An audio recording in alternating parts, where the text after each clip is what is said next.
On our website, newson6.com. We also have a lot of media partners in this. NonDoc, where Trace is at, they are streaming it on their Facebook page as well. Also, The Frontier is streaming it on their Facebook page. So The Frontier is also going to be fact-checking tonight online as well. Awesome. Yeah, so be careful how much you want to exaggerate tonight, guys. We got some people who are going to check those facts afterwards. Debates do take a little bit of time and some money to put on, and I want to thank the financial sponsors of NonDoc's 2022 Political Debate Series, including the State Chamber of Oklahoma, AARP Oklahoma, the Oklahoma Public School Resource Center, the capital advocacy firm of McSpadden, Milner & Robinson, as well as the Oklahoma Association of Realtors and Overman Legal Group. Thank you so much for believing in public debates. Public debates matter. That's a great time for some applause. Jonathan? Yeah, I got just a quick message for the audience here. Thank you guys so much for being here in person. We really appreciate it. We just asked two things of you guys. First, could you share this on Facebook? If you have an opportunity to, it'll reach more people. The more people that see this, the better, obviously. And then also, if you get a chance, just silence your cell phone so we don't have to stop the debate or anything like that. So share it and silence your phone. Yeah, absolutely. I'm doing the same right on my phone right now, not trying to be rude. Those of you on stage probably pay somebody to share this. So, if you're being paid to run their campaign, share this right now so people can see your candidates talk. I do need to say this to the audience. Please hold your applause until we reach the end of each round of questions. We had a little bit of a rough audience last week's Attorney General debate, and there was a lot of shouting and things like that. I'm just not going to tolerate that, and I've got security here to warn people and then ask people to leave. And, of course, if the whole audience is really rowdy, if I need to, I will just get everybody out of the room so we can continue talking to the thousands of people watching this across eastern Oklahoma tonight. Let's talk about the format. We're going to have each candidate do a 60-second opening statement, and then we're going to have 3 rounds of questions. Then we'll have 60-second closing statements as well. We talked backstage about following those time rules that Mr. Brinkman over there is going to give us. We randomized an order earlier, and I am going to introduce the candidates very quickly as they give their opening statements. Mr. Avery Fricks, you are an OU grad, you're a Muskogee County resident, and you are a state representative in the Oklahoma legislature. 60 seconds opening statement to you. Well, first, let me say thank you all for being here tonight. As he said, my name is Avery Fricks. I'm running for U.S. Congress to take our country back from Joe Biden, Nancy Pelosi, and the liberal woke left that seek to destroy everything that President Trump was able to accomplish. I live in Muskogee, Christian, conservative, and small business owner. Grew up in small business. That my great-granddad started a small business of my own. My wife, who's here with us tonight, even has a small business of her own. And I ran for the state legislature to protect those small businesses that allow us to achieve the American dream. That's why I ran for the legislature, and I'm proud of the work I've done there to help protect girls' sports. It says biological men can't compete against girls. Proud of the work we've done to say thank you to President Trump, naming a section of highway after him. Proud of the work we've done to give law enforcement, our first responders, their first pay raise in state history. And I'm running for U.S. Congress to take those same conservative values and to protect our American dream in the United States Congress. I'm Avery Fricks, and I look forward to the debate tonight. Thank you, and God bless. Thank you very much, sir. Next up is Mr. Marty Quinn. He was a member of the House of Representatives in the Oklahoma legislature, then the Senate. He's from Rogers County, and he has the incomparable Donna Garlick as his executive assistant. Mr. Quinn. Thank you, Trace. 12 years ago, I was an outsider, a businessman, a father, a husband, all those things that we say that we're needing in D.C. The only thing different today is that I took that business sense, I took that family sense, I took the community, I took the church, and all those things that me and my family was involved in, and I spent the next 12 years in the legislature lowering your taxes, improving small business situations. All of those things I did by having something outside of state government. I never depended upon that check, and I'll do the same thing in Washington, D.C. If you want somebody that you can trust, if you want somebody that has a standard of truth, if you want somebody that has the ability to tell the difference between right and wrong, I'll go to D.C. and I'll come back home when you say so, and I'll make sure that while I'm there, that I do not worry about the next election cycle. My name is Marty Quinn. I'm a senator from Claremore, and I appreciate your vote on June the 28th. Thank you very much, Mr. Quinn. Up next is Mr. Wes Snowfire. He's an accomplished pugilist who's doubling as extra security for us tonight. Hopefully we don't need that. He's also a representative on the Cherokee Nation Tribal Council. Mr. Snowfire. Thank you again. My name is Wes Snowfire. grew up just outside of northeast Oklahoma at Tahlequah. My wife and I, we've raised our 3 children there today, and I grew up in a faith-based family with my dad, who was a pastor. I was a nationally heavyweight ranked boxer for about 10 years, but then I took my fighting successful career by fighting corruption and fighting for financial transparency of the Cherokee Nation, where I've served being the only conservative voice for the past 3 years. You know, I've gotten good at calling out corruption and recognizing it, and one thing that the Cherokee Nation has done has been using the McGirt decision as a Trojan horse to bring the liberal agenda, Biden-Obama administration ideas right here to northeast Oklahoma. And they've also tried to affect people even on this stage. They've bought out current candidate Johnny Teehee by accepting nearly half of his contribution from the Coffee family. We also have Avery Fricks, who has given to the Biden administration Trojan horse rider Chuck Hoskins Jr. So vote Wes Snowfire if you want someone different, someone who will change and fight for you. Thank you. Thank you very much. Up next, we have Mr. John Bennett. He's a former state representative from Sequoyah County, as well as a former, most recent, I think until April, Republican Party chairman here in Oklahoma. 60 seconds, Mr. Bennett. My name is John Bennett, running for United States Congress for District 2, husband, father of 5, small business owner. I'm a retired United States Marine that served in combat in Iraq and Afghanistan, and I'm currently the pastor of Lee Creek Assembly of God Church. I don't think I have to tell you all this, but we're at war for the very soul of this nation. Our God-blessed constitutional republic is under attack. And I, for one, will not back up, back down, or give up. I will stand and fight for this constitutional republic. We don't need politics as usual anymore. What we need are bold, principled fighters that will stand up and fight for this republic and we the people. We need to start putting America first again. American farmers and ranchers and veterans first. We need to put American jobs and American families first. We need to put American borders first. I say we build that wall. We need to put American oil first. I say we drill, baby, drill, and we gain back our energy independence. If you want a real fighter that's going to stand up and fight for this republic and we the people, then send me to Washington, D.C. on June the 28th. God bless you all. God bless the great state of Oklahoma. And remember this, Bennett is in it to win it.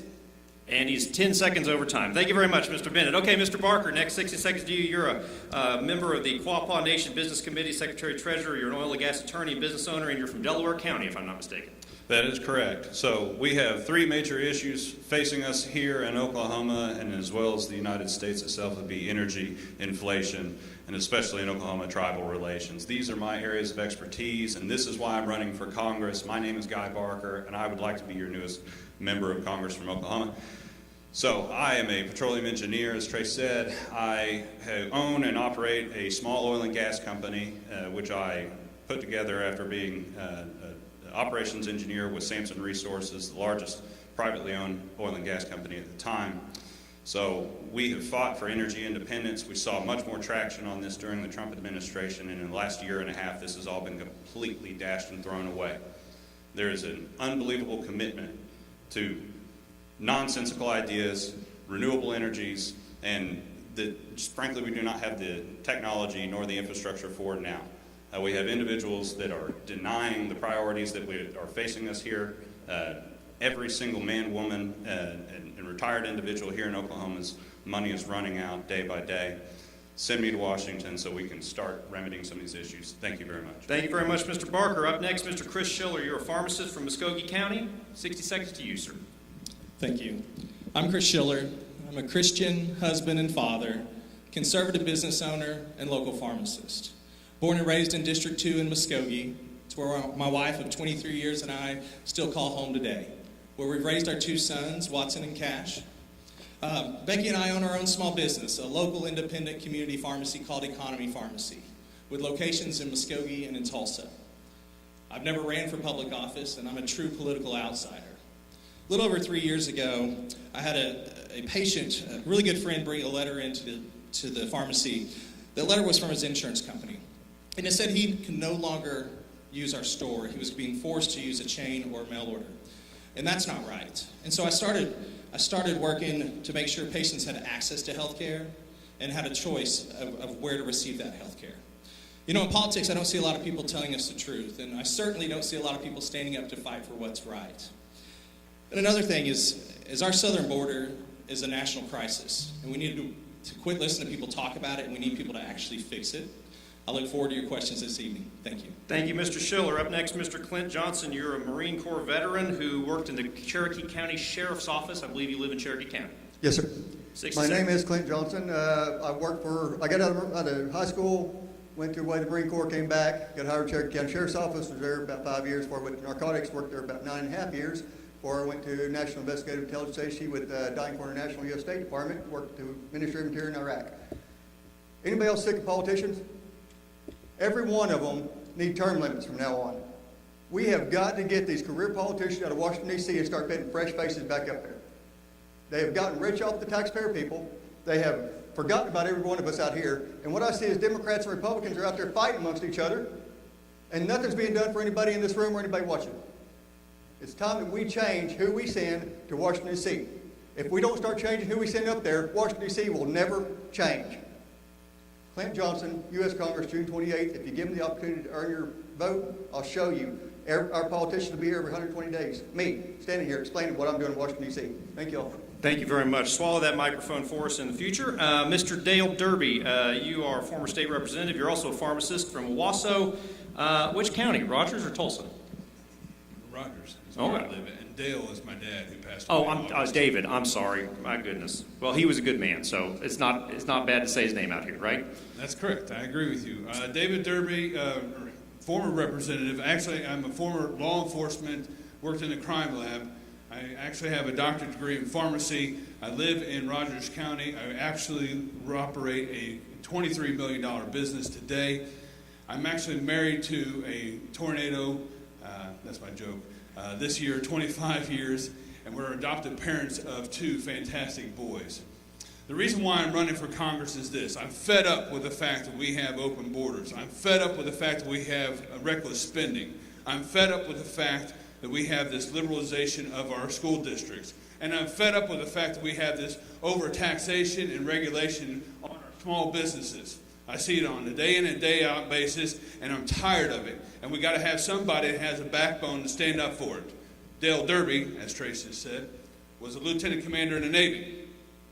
He taught me how to have a backbone and stand up and say, no, I'm going to Washington, D.C. and tell Biden and Pelosi, stop, you're an idiot.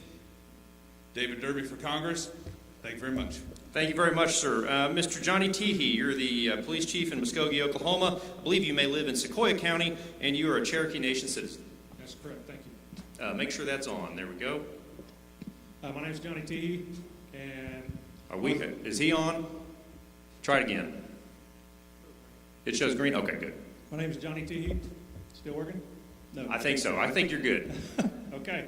Johnny Teehee. I was raised in Vian, Oklahoma by my grandparents, 2 full-blood Cherokee Indians.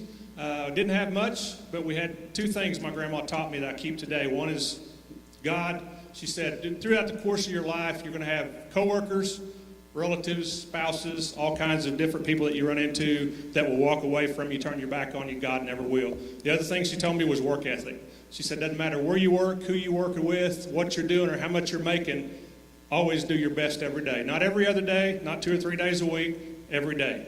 So I took those 2 things, started out the Vian Police Department, went to the Muskogee Police Department, worked my way through the ranks, and was promoted to Chief of Police in 2018. I've been at the Muskogee Police Department now for 35 years. I want to take those 2 things, God and work ethic, to Washington, D.C. If there's any place that needs it, it's D.C. And if your fact checkers are working tonight, they'll know that what Mr. Snowfire said is absolutely wrong.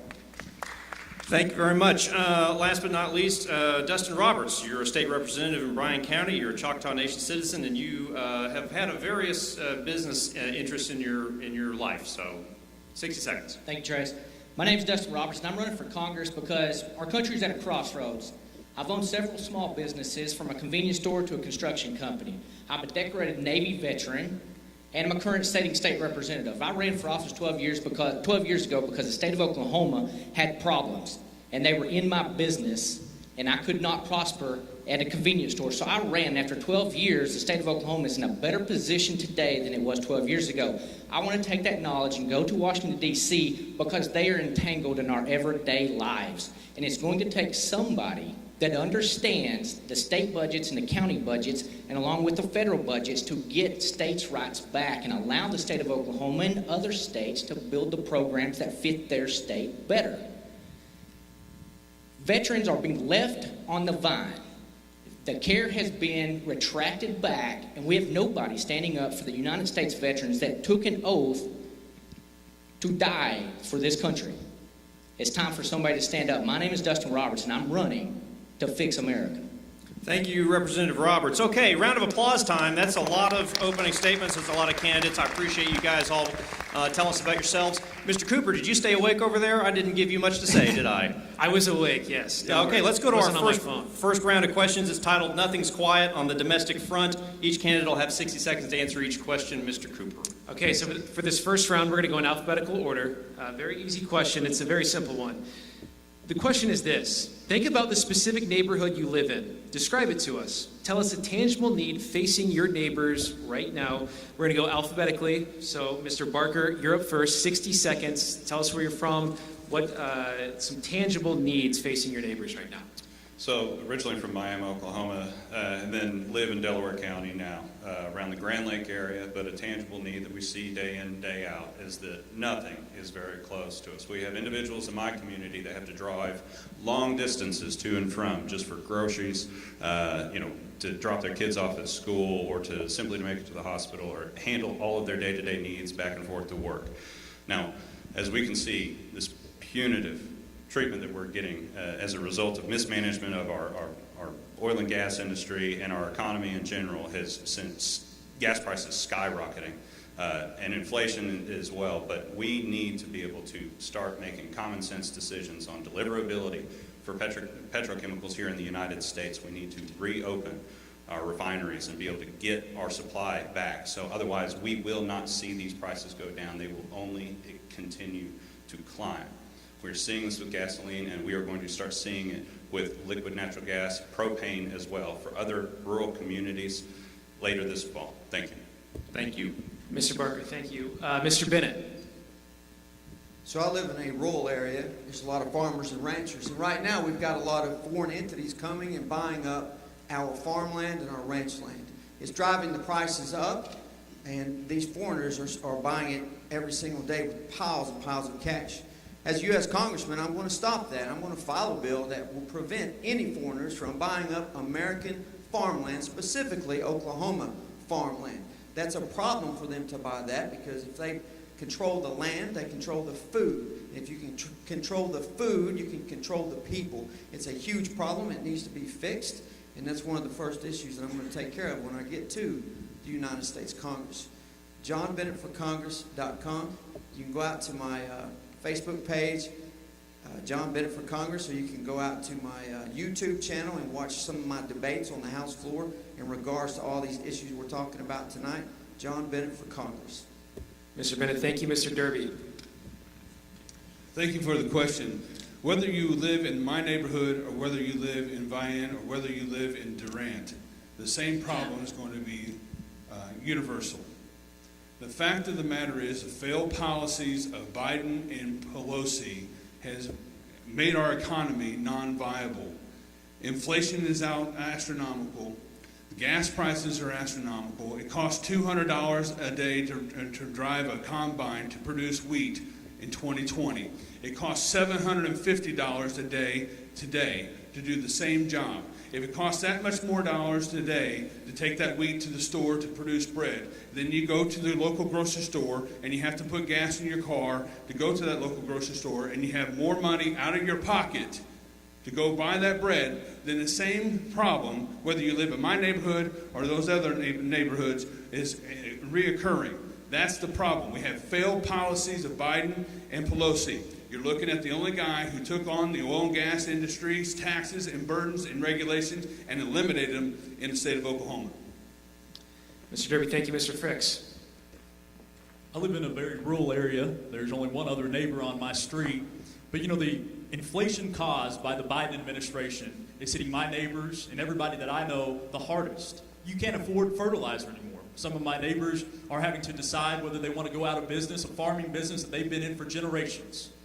We can't afford the basic necessities because of the Biden's administration's failure and their lack of cutting government spending. We have to stop paying people to sit at home. We've got to get people back to work. We've got to get the economy moving again, just like it was under President Trump. We've got a plan to do that. Visit averyfricks.com. Thank you.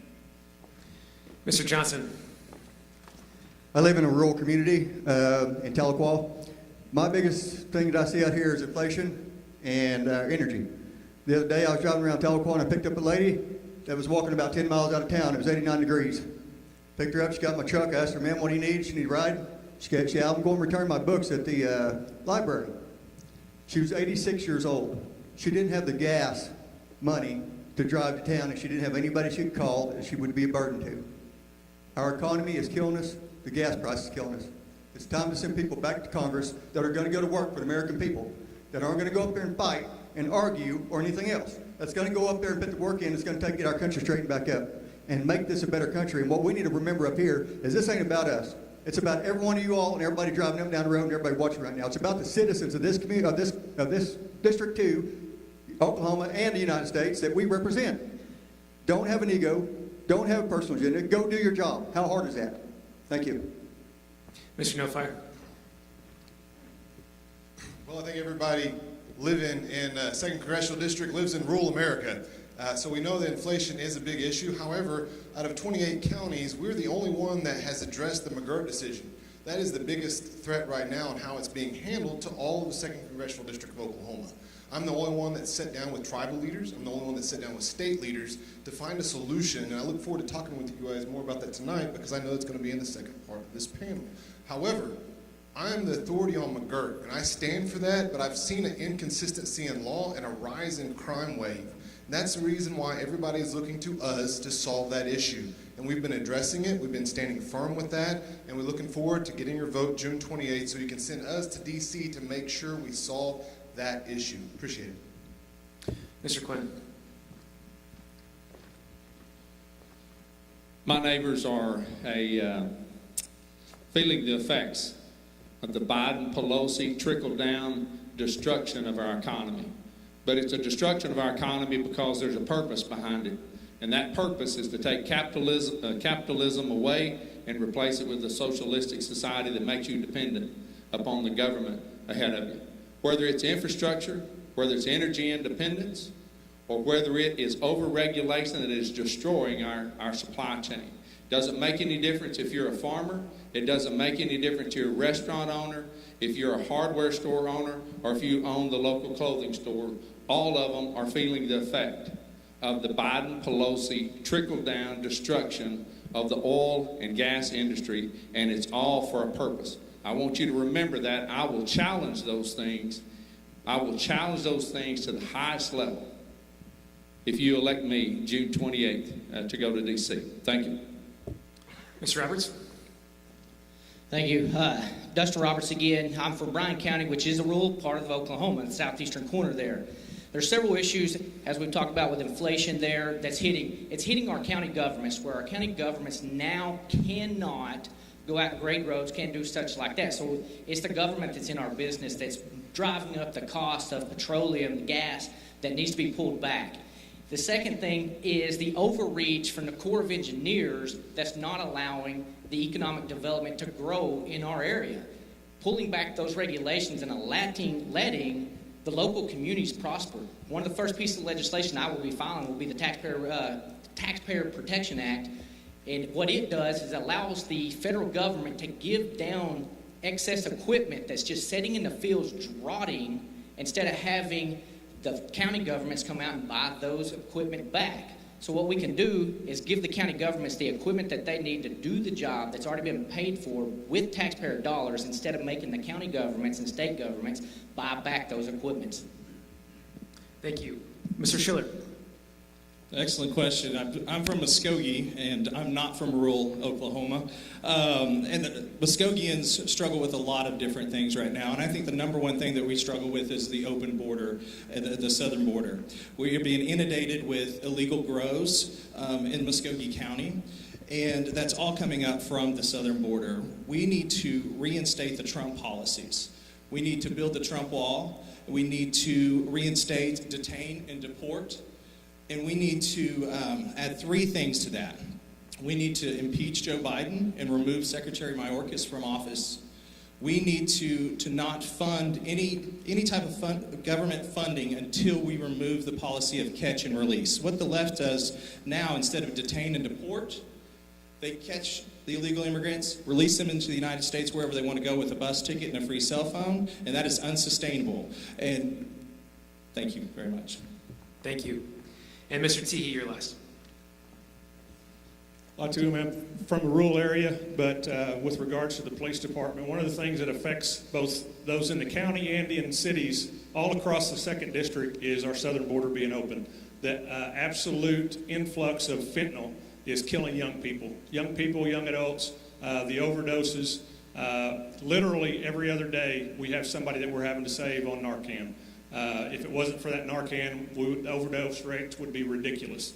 The deaths are coming, and it's all because of that southern border that Biden has absolutely opened up. Not just the drugs, but the criminals coming across there are our biggest issue in the entire 2nd District. Thank you very much. I appreciate that. I've got the next question. We're going to start with Mr. Schiller. I actually didn't think we were going to hear a whole lot about President Biden and Speaker Pelosi, but I guess we will tonight. I don't know. Mr. Schiller, that's a joke. You'll go first on this question. Numerous small and mid-sized communities in eastern Oklahoma have huge water problems, antiquated treatment and distribution systems, lead pipes, and limited financial resources to make improvements. I was in a town the other day where some folks hadn't had running water at their house for 2 months. Is there enough attention on this topic right now, and what can be done? You know, Trace, as a political outsider, as a business owner, we see our citizens struggle with lots of things. Obviously, there's not enough attention on that. I'm not an expert, and I don't pretend to be an expert in every field. But running water, I think water is our most precious resource that we have. And everyone needs running water, clean water, and to be able to rely on that. And I would work hard to make sure that all Americans, especially us here in the 2nd District, would have reliable running water resources. Thank you very much, sir. Mr. Derby, up next to you. And just so you know, I have David written right here. We're going to go to you on this one. Keeping people on their toes. Fair enough. I appreciate that. So the answer to this question is that I worked on this particular issue on a different avenue whenever we have new neighborhoods developed. OERB has a fund, a revolving fund, that I actually found money here within the state of Oklahoma for those particular problems that they run into, that we are allowing neighborhoods and developers to tap into to clean up these particular problems that you're talking about, these lead pipes and stuff like this. That could be something that the cities can talk to OERB that's available for them to clean up the lead pipes, because that's something that's environmental that OERB, that I worked personally with on abandoned wells within the state of Oklahoma, because I had a family within my personal district that had their gas turned off because of the fact they had abandoned well underneath the foundation that would percolated the natural gas through the stone. It was all types of discombobulation for this family.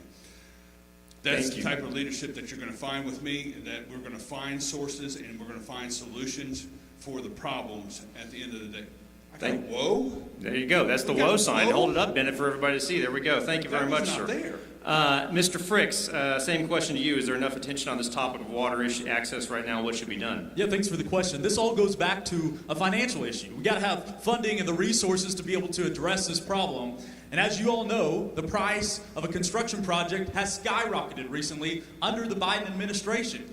Everything is going up. Interest rates are going up. And so these rural communities that need the financing to do these projects, they're not available anymore. Those dollars go less far. And so we've got to address this issue. We've got to stop the inflation that the Biden administration has caused. You know, we look around, we look at people not having running water. We look at a wide open southern border.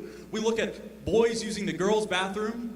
This is crazy. We're looking at a socialist country, and if we continue to allow Nancy Pelosi and the woke left continue down this path, we won't have a country anymore. We've got to stand up and fight for our country, and that's why I'm running. Thank you very much. I didn't know that bathroom gender affected water access. Mr. Roberts, we're going to mix up the order. Go ahead, sir. Thank you. Thank you so much. Yeah, well, I think I Okay. probably tricked my Yep, audio there we go. person there. The simple answer is to get the government out of our business. It goes back to local communities apply for those grants, and those grants are hard to come by because they have to hire somebody to go out, look for the grants, administer their grants, which now is costing the cities and the counties more money by going and trying to find these grants. If we could cut out all the overburdensome regulations on these grants and allow the municipalities to come in, grab the grants, and do what they need to instead of the feds putting the grants out there and tying regulations to them. It is simple. KISS, keep it simple, stupid. When the government gets over-regulating, they don't know what they're doing. Local communities know exactly what they need to do with the federal dollars, so if we could just pull back those regulations and allow the local communities to do what they need to with the grant dollars, you could solve that problem overnight.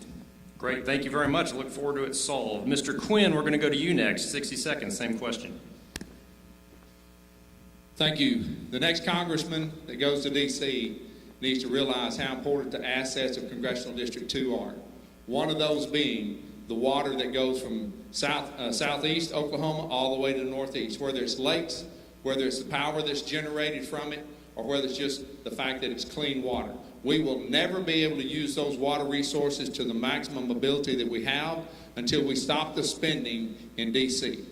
Tom Coburn made a living of pointing out all of the problems of wasteful spending. For us to be able to make sure that these small towns, these rural communities, have the water capacity to make sure that it's sanitized, to make sure that it goes out to the people that are in need of that water resource. Until we stop the wasteful spending in D.C., those things will never be able to be done. We've got to have a balanced budget amendment. We cannot continue to spend $30 trillion and growing as we are now and solve the water needs that are so precious to us in this state, in this district. Thank you. Thank you very much. Mr. Snowfire, going to go to you next. 60 seconds, same question. Well, I think the issue of having problems with this state's water needs is something that state legislators should have already addressed. They've already had tons of ARPA funds come to their desk, but yet they never appropriated any of the funds to fix the water issues in this state. That's something that I've tried to address while serving on the Cherokee Nation Council. I've worked with one of the local water boards that have a need in their district to try to fix one of their water towers. So it's about rolling up your sleeves, working with your local citizens in your water districts in your side your district, and trying to solve that issue. And that's something that I've done while serving on the council. That's something that I'll do while serving in the United States Congress. Thank you. Thank you very much. Mr. Johnson, 60 seconds to you, same question. We have to stop the government overreach. Government's got to be shrunk back down. We've got to get them out of people's lives. Prop up the state governments. That's where the money should go. Cut the strings, let them handle it. That's where your water comes from. What I would do in Congress is work with my local politicians, my district, my county commissioners and stuff, and see what they need to help with their pipes, the aquifers, and everything else underwater. It's time that we go back up there and show them that the representatives actually support the civilians and the other local politicians out here. Try to get them help that they need to control our water system and everything else. Thank you. Thank you very much. Mr. Teehee, 60 seconds to you. Same question about water quality and access. I'm not sure exactly where you were at, but I know I was at a forum last week in Pushmataha, and they had that very crisis going on. They were within days of running out of water. Being a political outsider, I'm not sure exactly how that works, but I know that one thing that in the United States, we should not have a water issue anywhere, especially here in Oklahoma with the water we have. So whether it's state or federal, we have to do what it takes to get them the money to get that to where that's not an issue in Oklahoma. Thank you very much. Mr. Parker, 60 seconds to you. Same question. So I actually handle this issue somewhat on a daily basis. We're talking about rural water communities. We had an infrastructure bill that passed through Congress. It essentially authorized almost $2 trillion worth of spending. And unfortunately, that infrastructure bill did not contain a lot of what we would consider to be traditional infrastructure, whether it was roads, bridges, broadband, electricity, and of course, water.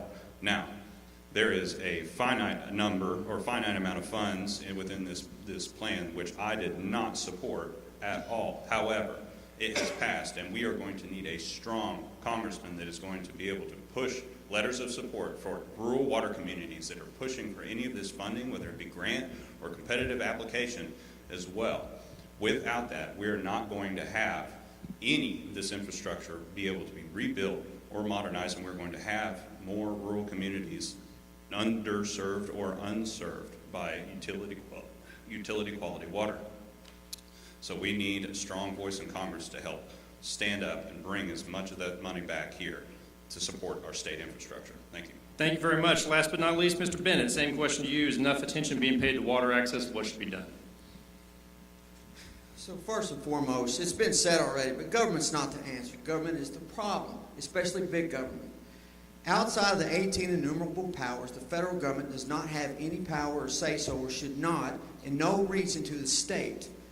So what I mean by that in this particular instance is for the water resources and the infrastructure to be taken care of at the local level. Now, the congressman should and can support what they're doing at the local level. For instance, instead of sending $40 billion over to Ukraine where it's being wasted and not used for what it's supposed to do, maybe in that instance you should take that money back and sink that into the local communities instead of wasting our taxpayer dollars. Or maybe at the local community, support them whenever they come and say, well, we need a new bond issue or a new sales tax to build a baseball park or something like that. How about we encourage them at the local level to focus on the infrastructure at the local level and use those taxes to fix the things at the local level, and quit looking at the federal government to fix everything, because they are the problem, not the solution. Thank you very much. I'm going to go real quick. Mr. Snowfire, you said that the ARPA committee and the legislature hadn't done anything on water issues. Representative Fricks, Senator Quinn, Representative Roberts, you don't have to stand up. It's just going to be real quick. 15 seconds. Anybody want to talk about what is going on with that ARPA money in terms of the water? Either of you? There's 15 seconds. Gone. There you go. Well, Trace, we had set up a committee of House and Senate members going through those ARPA dollars, working with the governor to actually get one-time projects such as those accomplished for the state of Oklahoma. And it is an effort put on by the legislature. Perfect. Thank you very much. We'll go ahead and go on. Mr. Cooper.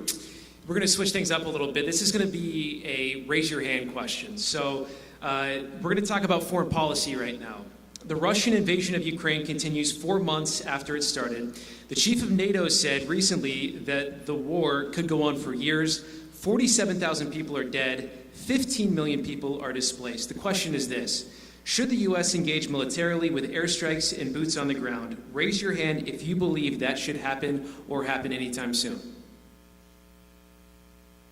Crickets. Nobody has raised their hand. Okay. I guess let's start with Mr. Roberts. Tell us why you think the U.S. should not get involved. Because it's not our issue. We've got issues here with inflation and issues with our veterans and our military that we need to be taken care of right now. The president, a couple of years ago, President Trump was exactly right. NATO needs to stand up, and they need to put their fair share of the resources into what's going on across the European theater. UN needs to step in. It's not America's problem to be the one to stand out in front of everything. We've got problems on our home front that we have got to take care of right now and let everybody else stand up and help us. We can't be the leader in everything. Okay, thank you. We'll do 45 seconds for these. Mr. Quinn, you're next. First and foremost, we missed the opportunity when you did not have a leader of the free nation, the United States of America. Biden missed his opportunity. Trump would not have missed his opportunity. Putin would have never went into Ukraine because they would have been too afraid of what would have happened. Had Biden have stood up in the beginning, not a dime would have had to been wasted.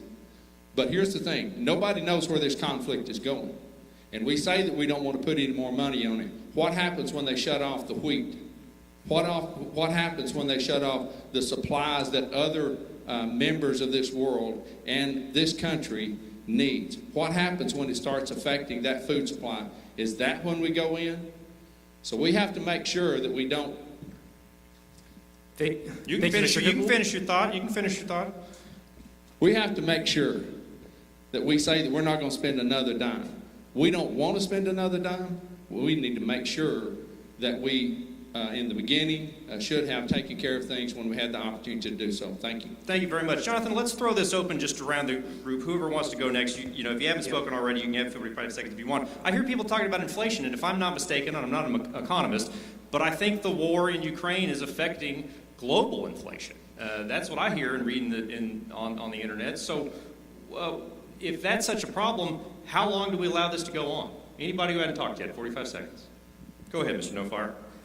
I think Donald Trump was right that we got to make NATO start pulling their own weight in their own countries that are over there. But when you talk about the influence that Russia has, we have to make America energy independent again. And we can drill, baby, drill, and start selling our oil to European countries so that way they're not buying and helping out Russia wage war on Ukraine. Thank you very much. Anybody else? Go ahead, sir. All right, how do we address inflation globally? You stop spending and you lower the tax burden on the public. The best government that you can afford is the one that's least involved in your life. That's how you do it. The American public should be at work and not paying the ransom amount of taxes. Again, I'm going to come back to the wheat example. If you're paying so much at the pump, and I mean you're getting squeezed at the pump on your oil, and you're getting squeezed at the grocery store, and you're getting squeezed when you work a job on your taxes, all you're going to see is people work less, and your inflation and your economy fail. Thank you very much. I'm going to change this around just a little bit. Let's say we're nearly 2 years from now, and you're elected, and you're running for re-election again in Oklahoma, and this conflict is still going on between Russia and Ukraine. At that point, is there any need for the U.S. to do more in terms of, military efforts? Mr. Bennett. I'd love to answer that question. So first and foremost, we don't belong in Ukraine whatsoever. If you've ever been to war, or your family or friends ever been to war, the last thing you want them to do is go spend blood, treasure, and tears in some foreign land that is just as criminal as Russia, its neighbor Russia. Zelensky is not a hero, he's a criminal. And he needs to be outed just like Putin does. They're laundering money.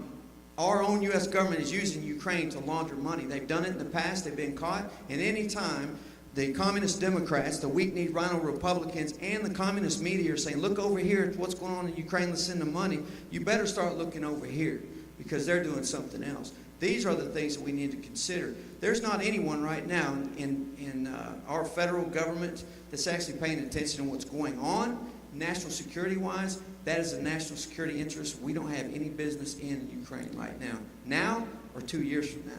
Mr. Bennett, thank you. I wanted to expand on this just a little bit. Congress approved $40 billion in aid for Ukraine. Congressman Mark Wayne Mullen, who is in Congressional District 2, he voted for the aid. Congressman Kevin Hern over in Tulsa voted against the aid. With a raise of hands, would you have voted for the aid? Was it 40 million or 40? 40 billion, billion with a B. I misspoke. Misspoke. Right. Nobody would have voted for it. Mr. Barker, you look like you had one more thing. We'll end with you on this question. You have 45 seconds. Yeah, so I think that obviously if this conflict is still going on in 2 years' time, the answer is still going to be no, because we will still be combating inflationary effects here in the States. This is something that we're going to have to be fighting now and for the foreseeable future. We need to start prioritizing Americans' needs rather than shipping more and more American dollars in foreign aid to nations that historically may have burnt the American flag or chanted death to America. We have to start prioritizing America's needs, and we need to prioritize the things that are affecting every single one of us, regardless of your location within the country, race, age, gender orientation, whatever the case may be. Every single one of you has a checking account and has to put gas in your car. This is something that we need to address immediately. Thank you very much. We'll go to the next question. Mr. Fricks, it's for you. We're going to go back to domestic policy. In the legislature, where I see you often when I'm up there, you ran bills that authorized the first cost of living adjustment for the pensions of retired state employees, teachers, and public safety professionals in about 12 years. But about 12 years from now, the Federal Social Security Trust Fund is expected to potentially become insolvent, meaning millions of seniors could lose some form of their benefits. What does Congress need to do on the topic of Social Security, and would you be open to raising the tax cap so that income above $142,000 a year is taxed to support Social Security?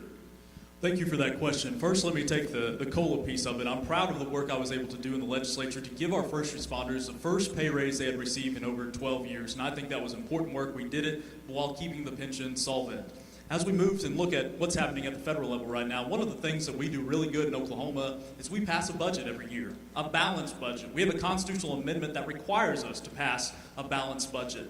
We haven't passed a budget since the 90s at the federal level. We've got to, first and foremost, be able to pass a balanced budget. We can't just keep increasing taxes to pay for it, and we've got to make investments into that Social Security fund through a balanced budget. We've done that in Oklahoma through our pension systems. Now our pensions are more solvent than they've ever been. We've got to do the same thing at the federal level. Thank you. Thank you very much. We're going to go 45 seconds on these answers. Mr. Johnson, next to you. We've got to stop all the wasteful spending that goes along with Congress. We've got to start cutting the ties, shrinking the government down, and start taking care of American citizens again. We've got to, a tax hike is not what we need. We need to break down the government and reduce spending our money overseas on stupid programs, bring it back and take care of American citizens from now on. This is what we need as far as the citizens of this country elect us to a position to go up there and do a job. Stop stealing our money. Stop doing your job. Sorry. Oh, you're good. Now, I was texting Mr. Cooper, never do that when you're supposed to be running a debate. Mr. Fricks, you said no on raising that tax cap. Is that correct? And Mr. Johnson, you said no also. Same question, Mr. Snowfire. What do we need to do? Are you in favor of raising that tax cap? No. Okay, then what do we need to do? Well, first thing we got to do is we got to get some trust back in to our American citizens, back to the federal government. That's what the Social Security system is. It is a trust benefit. It is whether or not the citizens trust their American government with their funds. And right now we can see that they don't do that if you look at what happened in January 6th. So it's about making sure that we start holding our government officials accountable. And right now, as my track record has shown, my citizens have been holding me accountable, and I've been representing them well, serving on the Cherokee Nation Council, being the only conservative voice there against a liberal agenda administration. And if you send me to D.C., you're going to have someone there that's going to be able to be held accountable again, and I don't know if I could say the same about everybody else. Appreciate it. Mr. Snowfire, thank you. Let's go to Mr. Roberts for this question. Thank you. As far as the COLA, it was the work that Chairman Treasurer Randy McDaniel had put in, and myself as vice chairman of that committee, that allowed that COLA to actually happen years ago, the work up front. Absolutely not on raising the cap. What needs to be done is a committee needs to be set up to look at this as far as requirements of age, work, you name it, just a committee that's actually going to look at all the issues, dive into the work that needs to be done here to fix the problem instead of just kicking the can down the road here, because what keeps happening is Congress just keeps looking at raising the tax from 7.3 to 8.7. That needs to stop, and we just need to look and work and find out what's actually going to accomplish the Social Security issues. Real quick, one of the things you mentioned, though, is potentially changing the age limit, right? Are you saying that, we need to look at making it another 3 years before someone can qualify for Social Security? I think everything needs to be on the table when it comes to any issues that's facing America right now. Thank you. Mr. Quinn. Can I get a clarification on the question, if you don't mind? Yes, sir. You just want me to repeat it again? Please. So the Social Security Trust Fund is constantly projected to potentially be running out of money. It fluctuates from year to year sometimes, but we're looking in the next 10 to 15 years potentially. So currently, taxes are capped. The tax rate is capped. The tax implementation is capped. Look what happens when you put me answering the question at $142,000 a year for folks, meaning they don't pay any Social Security taxes on anything above that, give or take. So do you support raising that a little bit, or what else do we need to do to make sure the Social Security program is solvent? I do not support raising the cap. Why is it that we use the money out of Social Security for other things? Why is it that we get no return for the money that's in Social Security? That's supposed to be, you've heard the term, a lockbox. There's lots of things I think that we ought to look at to make sure that we are maximizing whatever dollars are coming in for a specific purpose, that it's used for that specific purpose. But again, we have an outrageous spending habit. We have people that are trying to please different groups to make sure that they are buying votes for the next election cycle. But if you're not worried about the next election cycle, you can make those tough decisions. And I'd be one of those that would be willing to make the difficult decisions regardless of when the next election cycle comes up. Mr. Quinn, thank you. Mr. Schiller. As a business owner, I know how important it is to have a balanced budget. And that we, as a country, no one talks about having a balanced budget. We need to have a balanced budget in Washington. We need to eliminate wasteful spending. We do not need to increase taxes. We need to bring our jobs and our manufacturing home and increase the number of people in the workforce to compensate for that. Thank you. Mr. Teague? My police department has a $6 million budget, and we live within that every year. We can't spend over. It's not going to run out. You have to quit the wasteful spending. That's the problem. It's failed leadership in Washington, D.C. that is spending money everywhere else. We could start it with $40 billion. We could add that to it to start with. But there's got to be something, and everything's got to be on the table as far as opportunities, but I would not agree to raising the limit. Thank you. Mr. Barker? No, absolutely not on raising the limit. I'm tired of the solution every time that we run into an issue of insolvency that we're going to raise taxes on those that make more money. But we're going to have to take a look at this system itself. And I think age is going to be one of the first things to start to address. Individuals' age expectation or life expectancy has far increased from where it has since we started this program itself. But the other largest is we're going to have to take a look at Social Security disability. This is something that Social Security was never originally designed to be able to handle. And we're looking at this year's national budget with the expectation that Social Security disability spending may exceed $1.2 trillion. I mean, this is almost 25% of our national budget that is going to an implementation that was never originally designed for Social Security itself. And we ask ourselves, why on earth it's going insolvent? It needs to be capped, and it needs to be cut. Thank you. Mr. Bennett?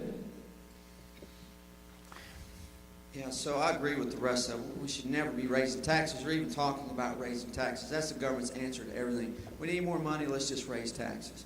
Congress needs to be held accountable. We've got over a $31 trillion debt today, and that's probably one of the greatest national security threats that we face in America today.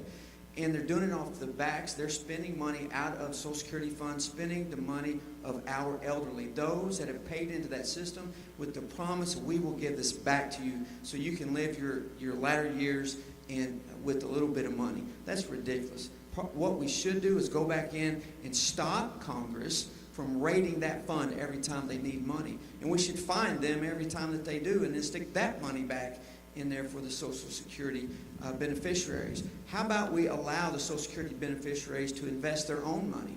I'll stop paying Social Security tax today if they'll let me take that money and invest it myself, because I can make a lot more money that way than we can trusting the government. Mr. Bennett, thank you. Let's finish with Mr. Derby. Thank you for the question. I actually have some history with this here within the state of Oklahoma. We went from, when I first was elected, the teacher pension and the fire pension and the police pension were 40% funded. We went from a defined benefit to a defined contribution. You want to fast forward to this year, and they're all 100% funded, which allows for the COLAs and things of that nature for them to raid into the purpose of the fund. That's something that we need to have a serious conversation with people at the federal level to make a balanced budget amendment, because you have to do that with Medicare, Medicaid, and Social Security. You have to allow Social Security to be like a 401k system, and then you have to have Medicare and Medicaid simply become to, I really hate the 45 seconds, by the way, become a defined benefit or defined contribution as opposed to a defined benefit, and that way you have the money left over so it never becomes insolvent. Thank you. Thank you very much, Representative. I'm going to go to the last question of this round. We're going to start with you, Senator Quinn. This April, the legislature approved HB 4455 to create a rebate program that could pay up to $800 million to a little company called Panasonic if they select Oklahoma's Mid-America Industrial Park in Pryor as the location for a new battery plant. It'll be a lot of jobs, a lot of investment. The money will not be given unless the company selects Oklahoma and hits a series of investment and job benchmarks. Representative Roberts, you voted in favor of this bill. Representative Fricks, you voted against it. Senator Quinn, you were absent and did not vote. So, Senator, where were you on April 21st instead of at the Capitol, and what would you have voted if you'd been in that Senate that day? Thanks for that personal question, Trace. I really appreciate that. I know you three gentlemen pretty well, so let's go. The truth of it is that once we entered the race, we had to start planning out each and every activity that we had. You never know what bill is going to come up, for a long period of time. Some of those come up rather quickly. Some of them are planned out ahead of time. We had commitments that we made in the district, and that's the obligation that I had. I made an effort to call back to make sure that the votes were there, I was going to drive back the 3 hours necessary to accomplish that task. I was guaranteed that the votes were there. So that's where I was at. My stance on this piece of legislation, or any stance on legislation that has some type of a, can we continue? Yeah, no, please, I want to know yes or no. Are you for it? It takes longer than to say I'm for it or against it. I want to make sure that if I'm taking a tax dollar from you, I want there to be some type of return on that investment. I want to make sure that the things that says that you're going to get that tax dollar, that all of those things are met to where that we're building a level of truth built into any of these tax incentive or tax rebates or tax exemptions, because I have fought against exemptions when it said that it was only going to cost $2 to $3 million and wound up costing us almost $2 billion. So for it or against it? You would have In been this for it. particular case, based off of the knowledge that I had at the time, I would have supported this piece of legislation. Now, if things have changed, which I'm understanding that that's possible, had things changed, then that might have been a different story. But on that particular day, I would have voted for it. Thank you, Senator. Now, Representative Fricks, he said he voted yes. Representative Roberts voted yes. You voted no. Why? Well, thank you for that question. First, let me say I always support economic development and bringing more jobs to the 2nd Congressional District and bringing more jobs here to Oklahoma. But I have to look and do my due diligence to the people that elected me. We received that bill just hours, maybe about an hour before we were required to vote on it. I didn't have a chance, and I don't think anybody would have had a chance to thoroughly vet that bill like I felt like I needed to, and so I had to vote no. I also didn't feel like they had the right accountability and oversight put into that bill. You know, those are our tax dollars, hard-earned dollars that we give to the state of Oklahoma. I want to make sure that we invest those wisely. It's not because I'm against economic development, but it's because I wanted the proper oversight. Thank you. Thank you very much. Representative Roberts, you voted for it. Why did you vote yes? I voted yes just because of the lockbox, because the legislature had worked from the start of session to the moment we took the vote on that. So each one of us had an opportunity to have a voice in that piece of legislation and make sure the locks were in there to protect the taxpayer dollars, and they were. As a member of leadership and as a member of the floor team, I seen what was there. It was a good piece of legislation, especially for rural Oklahoma. We don't have jobs in southeastern Oklahoma, very sparse amounts of jobs. So economic development is critical for the 2nd Congressional District, and I'll support any time, especially if it's protecting taxpayer dollars, such as this piece of legislation. The way I looked at that piece of legislation, it was an escrow account set up to a certain degree to where that company had to invest in the state of Oklahoma before they ever got a single dollar of taxpayer money. Thank you very much. Hands for the other 7 candidates who weren't in the legislature. Would you have supported that bill? Was it a good idea or a bad idea? Good idea. Raise your hand. Nobody. Okay. 30 seconds to anybody who wants to say why they would have been opposed to it. Mr. Johnson. I went to Mays County and spoke to the people, and every one of them said, you know what, some of us for it, some of us against it. Why don't they put it to the vote of the people? That's exactly what needs to happen. Those people didn't want it because of the chemicals that could go in the ground and everything. So what I think is it should have been left up to the people to vote on it. And then if it passed, it passed. If it survived, it survived. If it didn't, but at least the people got to vote on it. That's our option. That's what we should be able to do. Vote on stuff in our community. Thank you very much. Anybody else? 30 seconds. Mr. Teehee.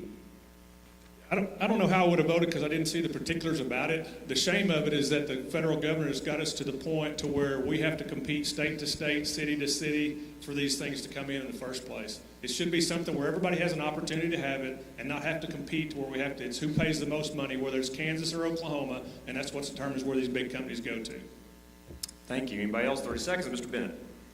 So just like Mr. Johnson, I went to Mays County and talked to them about it as well. They overwhelmingly did not want it. They actually did a recall, and they're doing a vote, and overwhelmingly they're saying we don't want this in our community. They're forgetting about the TIFs, the tax incentives in all district that they're setting up, which actually takes money away from the local community. The local community has says, why aren't they reinvesting in our businesses and helping us build up our businesses? This is just another tax grab that the government is giving to someone else to take away from our citizens, and it should have never been done. Thank you very much. Anybody else? I see somebody standing up. Mr. Derby. Thank you. So it's going to be a no for me on this, similar to like what we did with the wind, when it was promised to be $4 million, it ended up being $2 billion. in tax credits because of all the nonsense that's in the fine details. And then you go to Mays County, and then all those individuals and citizens of CD2 in Mays County were worried about, where's everybody going to live? There's not enough housing in Mays County. There's not enough water in Mays County. There's not enough infrastructure for Mays County. There's not enough school districts in Mays Counties to handle the influx of employees for this particular Panasonic. Is right, Panasonic? I don't think they want me to say it, but I said it, so yes. Okay, fair enough. And so that, at the end of the day, if you got a representative for CD2, we need to represent everybody and all their concerns, and that's what you'll get from me. Thank you very much. Mr. Barker, Mr. Schiller, Mr. Snowfire. Anybody? Mr. Snowfire. Obviously, there were some questions about Panasonic Canoe, what they were doing and who they were backed by. A lot of people had questions about being backed by China, and I think that's something that the citizens there, when I was meeting them, absolutely brought forward to my attention. So it was a pleasure being up there speaking to them, and absolutely I would have been standing with the constituents there. Thank you very much. Mr. Barker? I think that we have to have a discussion about tax incentives when we have these projects come in. I mean, we start looking at tax subsidies. It's principally why I would probably be standing up to this. Now, that being said, I'm not against economic development. Being from Miami, seeing what happened whenever the B.F. Goodrich plant closed, I mean, it can decimate parts of this state and parts of this district itself. Now, looking forward as this role and as a federal lawmaker itself, this is not something that I would get involved in. I think that this is a county or community decision. We can see how this can get off the rails when you look at AOC in New York. Whenever she opposed Amazon coming in, they lost out on so many jobs on this. But whenever it comes to tax subsidies like this, I can't support it. Thank you very much. Mr. Schiller, last but not least, 30 seconds. Without knowing all the specifics of it, I do believe that, hearing what I've heard, that I would be against it also. But we do need to bring manufacturing here. We need to bring jobs here. But we need to make it good investments. If we're going to take that tax dollars and invest them, we need to get a return on that investment. Thank you very much, Mr. Schiller. Round of applause time. That's the end of round one. We're strapped in. We're 2 minutes ahead of my schedule. Amazing. Good work, guys. Thank you very much. Our second round is called Schrodinger's Reservation Theory. I think that's funny. Google Schrodinger's cat if you don't understand what I mean. Candidates are going to have 60 seconds to answer questions in this round. I'm quickly going to try to provide some background. Mr. Cooper, take a nap. Mr. Wood, you can zoom in on me. In July 2020, the U.S. Supreme Court ruled in McGirt v. Oklahoma that for the purposes of the Major Crimes Act, the historic Muskogee Nation Reservation had not been disestablished by Congress, meaning its 3.2 million acres still exist as an Indian country reservation under 18 U.S.C. 1151A. Then an Oklahoma appellate court cited the SCOTUS decision to affirm the historic reservations of the Cherokee Nation, the Chickasaw Nation, Choctaw Nation, Seminole Nation, and Quapaw Nation. Immediately, this meant only the federal government and those tribes, not the state of Oklahoma and its counties, had jurisdiction to prosecute violent crimes and major property crimes in eastern Oklahoma, including most of the Tulsa area and most of the Bartlesville area. Governor Kevin Stitt has pushed back and has tried to regain criminal jurisdiction for the state. Tribal leaders, many have emphasized the importance of their sovereignty. In the meantime, lawsuits are underway to attempt to affirm the reservation's existence regarding civil laws. That's the Schrodinger's part, right? Such as mining regulation and taxation authority. There's a lot of preface here for this round of questions, but Jonathan, this is an important and complicated topic. Let's dive into it. Yeah, let's do it. So our first question is for Mr. Teehee. So we hear Governor Stitt talk about chaos in eastern Oklahoma owing to the McGirt decision, and we hear tribal leaders say the issues have been exaggerated for political purposes. So our question is this: as police chief in Muskogee, what has been the impact of the McGirt decision on your job and in your community? The McGirt decision has been difficult. The biggest issue is the fact that we have victims who aren't being taken care of. Property crimes specifically, it's something that we, local, state, tribal, federal, have all got to figure out a way to work together. The sovereignty issue is there, but the bottom line is that we have to have the victims that are getting justice. That's the bottom line, and we have to work that, however that is, or whatever process it is, we've got to get our victims justice. Okay, thank you. We know that not all of you have been in law enforcement. Some of you have been. You've mentioned that. But I'm going to do a follow-up. What has the impact been in your own local communities? Let's start with Mr. Derby. Catching you off guard. Congress will do that. No kidding. I appreciate it. So in regards to McGirt, actually I was down in Stigler this past weekend and actually talked to the sheriff. And so I actually had a long conversation with him. So former law enforcement, worked in the crime lab, and he and I had a long conversation. McGirt has been catastrophic for that particular county, and the fact that he doesn't understand or know how to prosecute perpetrators, because he can arrest somebody and it can be a tribal member, and then 2 hours later they're out back on the street for what is a felony for federal is a misdemeanor in the tribal court, and 2 hours later they're back out on the street. The fact of the matter is when it comes to justice, it needs to be blind. There has to be restitution for the victim, and there has to be punishment for the perpetrator. I don't care if they're purple or if they're 17,000 feet tall or 2 inches tall. It doesn't matter to me. At the end of the day, justice needs to be blind, and both of those things on the scale has to be adjudicated. Thank you very much. Appreciate it. Mr. Cooper. Mr. Fricks. Well, we definitely have to have clarity on the McGirt decision. It's created a lot of challenges for us. We've got to be able to sit down with the tribal leaders and make sure that all 4 million Oklahomans are protected. We've got to sit down with our law enforcement partners and come to the table and come up with a solution.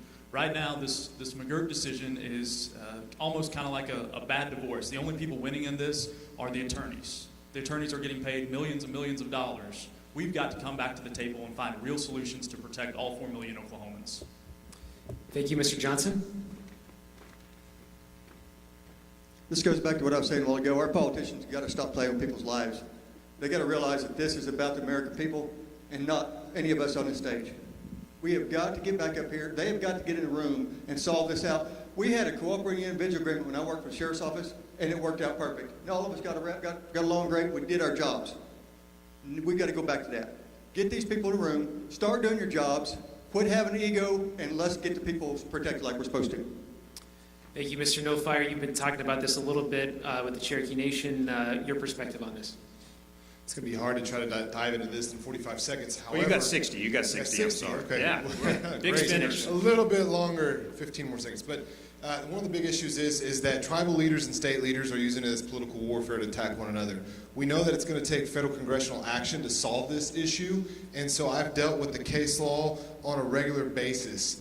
I have sat down with tribal chiefs. I've got respect from them. I've sat down with Governor Stitt. I've sat down with the current Attorney General, John O'Connor. I both have support from them in solving this issue. They're looking to me to be the problem solver in McGirt. If I'm not in the room to be able to be the lead negotiator between both state leaders and tribal leaders, our citizens are going to continue to pay the price. But ultimately, the federal government is the backstop, and that backstop is Congress, and you're going to need someone like me there to solve that.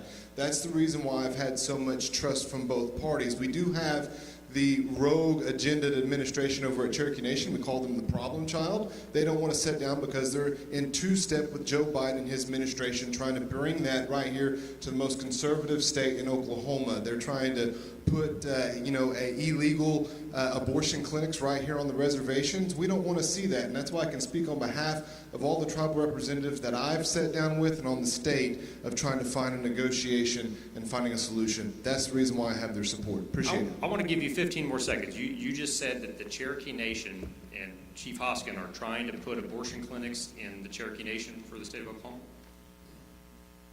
Absolutely. You have to mirror the state law in order to make congruency of the law. And they've tried to stop me from bringing abortion law to the tribal council by placing new rules and procedures in there. Instead of having one council member who can bring it forward as a sponsor, they've changed that to 5, which has effectively made, there's no justice for our citizens out there to have representation anymore. Thank you very much. Mr. Roberts, I think next to you, 60 seconds. What's been the impact of the McGirt decision in Thank your you. area? What was just said, I think it's an Oklahoma problem. We need to stop looking to Washington, D.C. to fix all of our issues. In the state of Oklahoma, we know how to solve the problems. Our tribal leaders and the governor and the AG need to all sit down. They need to work the issues out. And then as your next congressman, I'll be there to do what needs to be done with their advice. because Oklahomans fix Oklahoman problems. Looking to Washington, D.C. to fix problems, we all know how that actually works out. We've seen the PPP loans and everything else. D.C. doesn't know how to fix problems. They cause problems. It's an Oklahoma problem that we need to actually fix here with leaders sitting together and having a conversation to protect Oklahomans. All right, Mr. Quinn, you're next. I've talked to a number of law enforcement individuals. I've talked to multiple DAs, and the response that I've gotten from them is that it's unfair for tribal members and it's unfair for non-tribal members. There's lots of injustices happening to both sets of people. I don't believe for 1 minute that it can be resolved without the help of the federal government, the state government, and the tribal leaders. We're going to have to bring that together, because what is happening is people are being hurt because people are fussing and fighting. If we care about those people, whether it's tribal or non-tribal, like we say we will come to the table and we'll say that we want what's best for Oklahoma. Oklahoma will never achieve the excellence or the success that is afforded to it and has the ability to attain unless we come together and work out a solution for the betterment of all of those involved. Thank you. Mr. Schiller, what's been the impact in your community? So as a political outsider and as a business owner, we see decisions made in Washington that affect our daily lives here in Oklahoma, and that's an understatement with this decision. But I'm a firm believer that the state leaders and the tribal leaders have to sit down and find a workable solution. That workable solution has to ensure the safety of our citizens and then justice for those that commit crimes. I'm a problem solver, and what this problem needs, it needs leaders to roll up their sleeves and come to the table and find that workable solution. Thank you, Mr. Barker. So I'm the only candidate on this stage that actually manages the law enforcement department, fire, and EMS for one of these 6 McGirt tribes right now. This is an issue that I wrestle with every single day, and it has not been without its growing pains, but I do see this as a resolvable problem. I think as time has gone on, there has certainly been a lot of accusations or rhetoric that we have tribal nations and leadership trying to set up havens for abortion or putting pedophiles or rapists back out on the street, and none of this is true. Absolutely not. It takes some personal offense to it as being one of the people that actually helps manage these issues. Now, our tribal nation had the benefit of being able to watch the McGirt tribe for at least a year, be able to figure out what its trials and errors were, and as a conservative tribal government, we were able to spring into action immediately, co-op, and cross-deputize all local law enforcement. It has actually enhanced our public safety in our region of the state. Now, that being said, we're quite a bit smaller than Cherokee Nation, Choctaw, Chickasaw. But I believe that with concerned and sensible collective efforts between tribal leadership in the state that we can get there. But as of right now, this is a struggle over egos. Struggle over egos? Okay, thank you. Mr. Bennett. So if you go to johnbennettforcongress.com, I did a detailed video about the McGirt decision and spelling out all the issues. The criminal issue is a very serious issue. However, it's bigger than that. We need to think about these things. We need to think about private property rights. The average home or business owner can get a property tax bill from the tribes on top of the taxes they already pay the county. And at the same time, the tribes can regulate the property owner's ability to improve, alter, or expand the structures on the property, whether you're a tribal member or not. This represents taxation without representation. I mean, who's going to regulate Oklahoma business? I mean, who owns the oil and gas in the grounds? Who owns the water rights in Oklahoma? Who has the authority to tax? Who pays that tax, tribal or non-tribal? And if they do or don't, what services are based off the tax you do pay or you do not pay? I mean, this has a great potential to limit or reduce public service going to all citizens. I mean, furthermore, the Supreme Court told us exactly how to fix it. And on page 36 through 42 of the court's opinion, they stated in part, Congress remains free to supplement its statutory directions about the lands in question at any time. They need to go in and deestablish the Muskogee Creek Nation and put things back the way they were prior to that. And we're going to follow up to that in just a second. Mr. T wants a quick rebuttal for his part. We don't. There we go. Sorry. I typically don't like to rebut but I want on one that is, I know as a fact. When you talk about that there was no rapist walking the street, I know for a fact that there is a rapist walking the street because of McGirt. I worked a serial rape case in the 1990s, and because of McGirt, and only McGirt, he is walking the streets today. Mr. Barker, 15 seconds to you. Well, we'll roll the tape back, but I think the statement was that tribal nations and leadership are not trying to put rapists out on the street. I think there is a heated debate right now as to which prison they will rot under, and that was the statement. Thank you. Thank you very much. Mr. Bennett, you led into our next question. You've said, and you just said it again, that you believe Congress should disestablish the Muskogee Reservation. I think you said it about the other ones as well, or if that was disestablished, maybe the rest would follow. I'm not sure. But your statement drew a strong rebuke from the Intertribal Council, which called it, quote, shameful and, quote, anti-tribal. You are running to represent all of these tribes in Congress. Why should any of their citizens vote for you with that as a goal? So first and foremost, I'm running to represent the Oklahomans, all Oklahomans, whether they're in the tribe or not.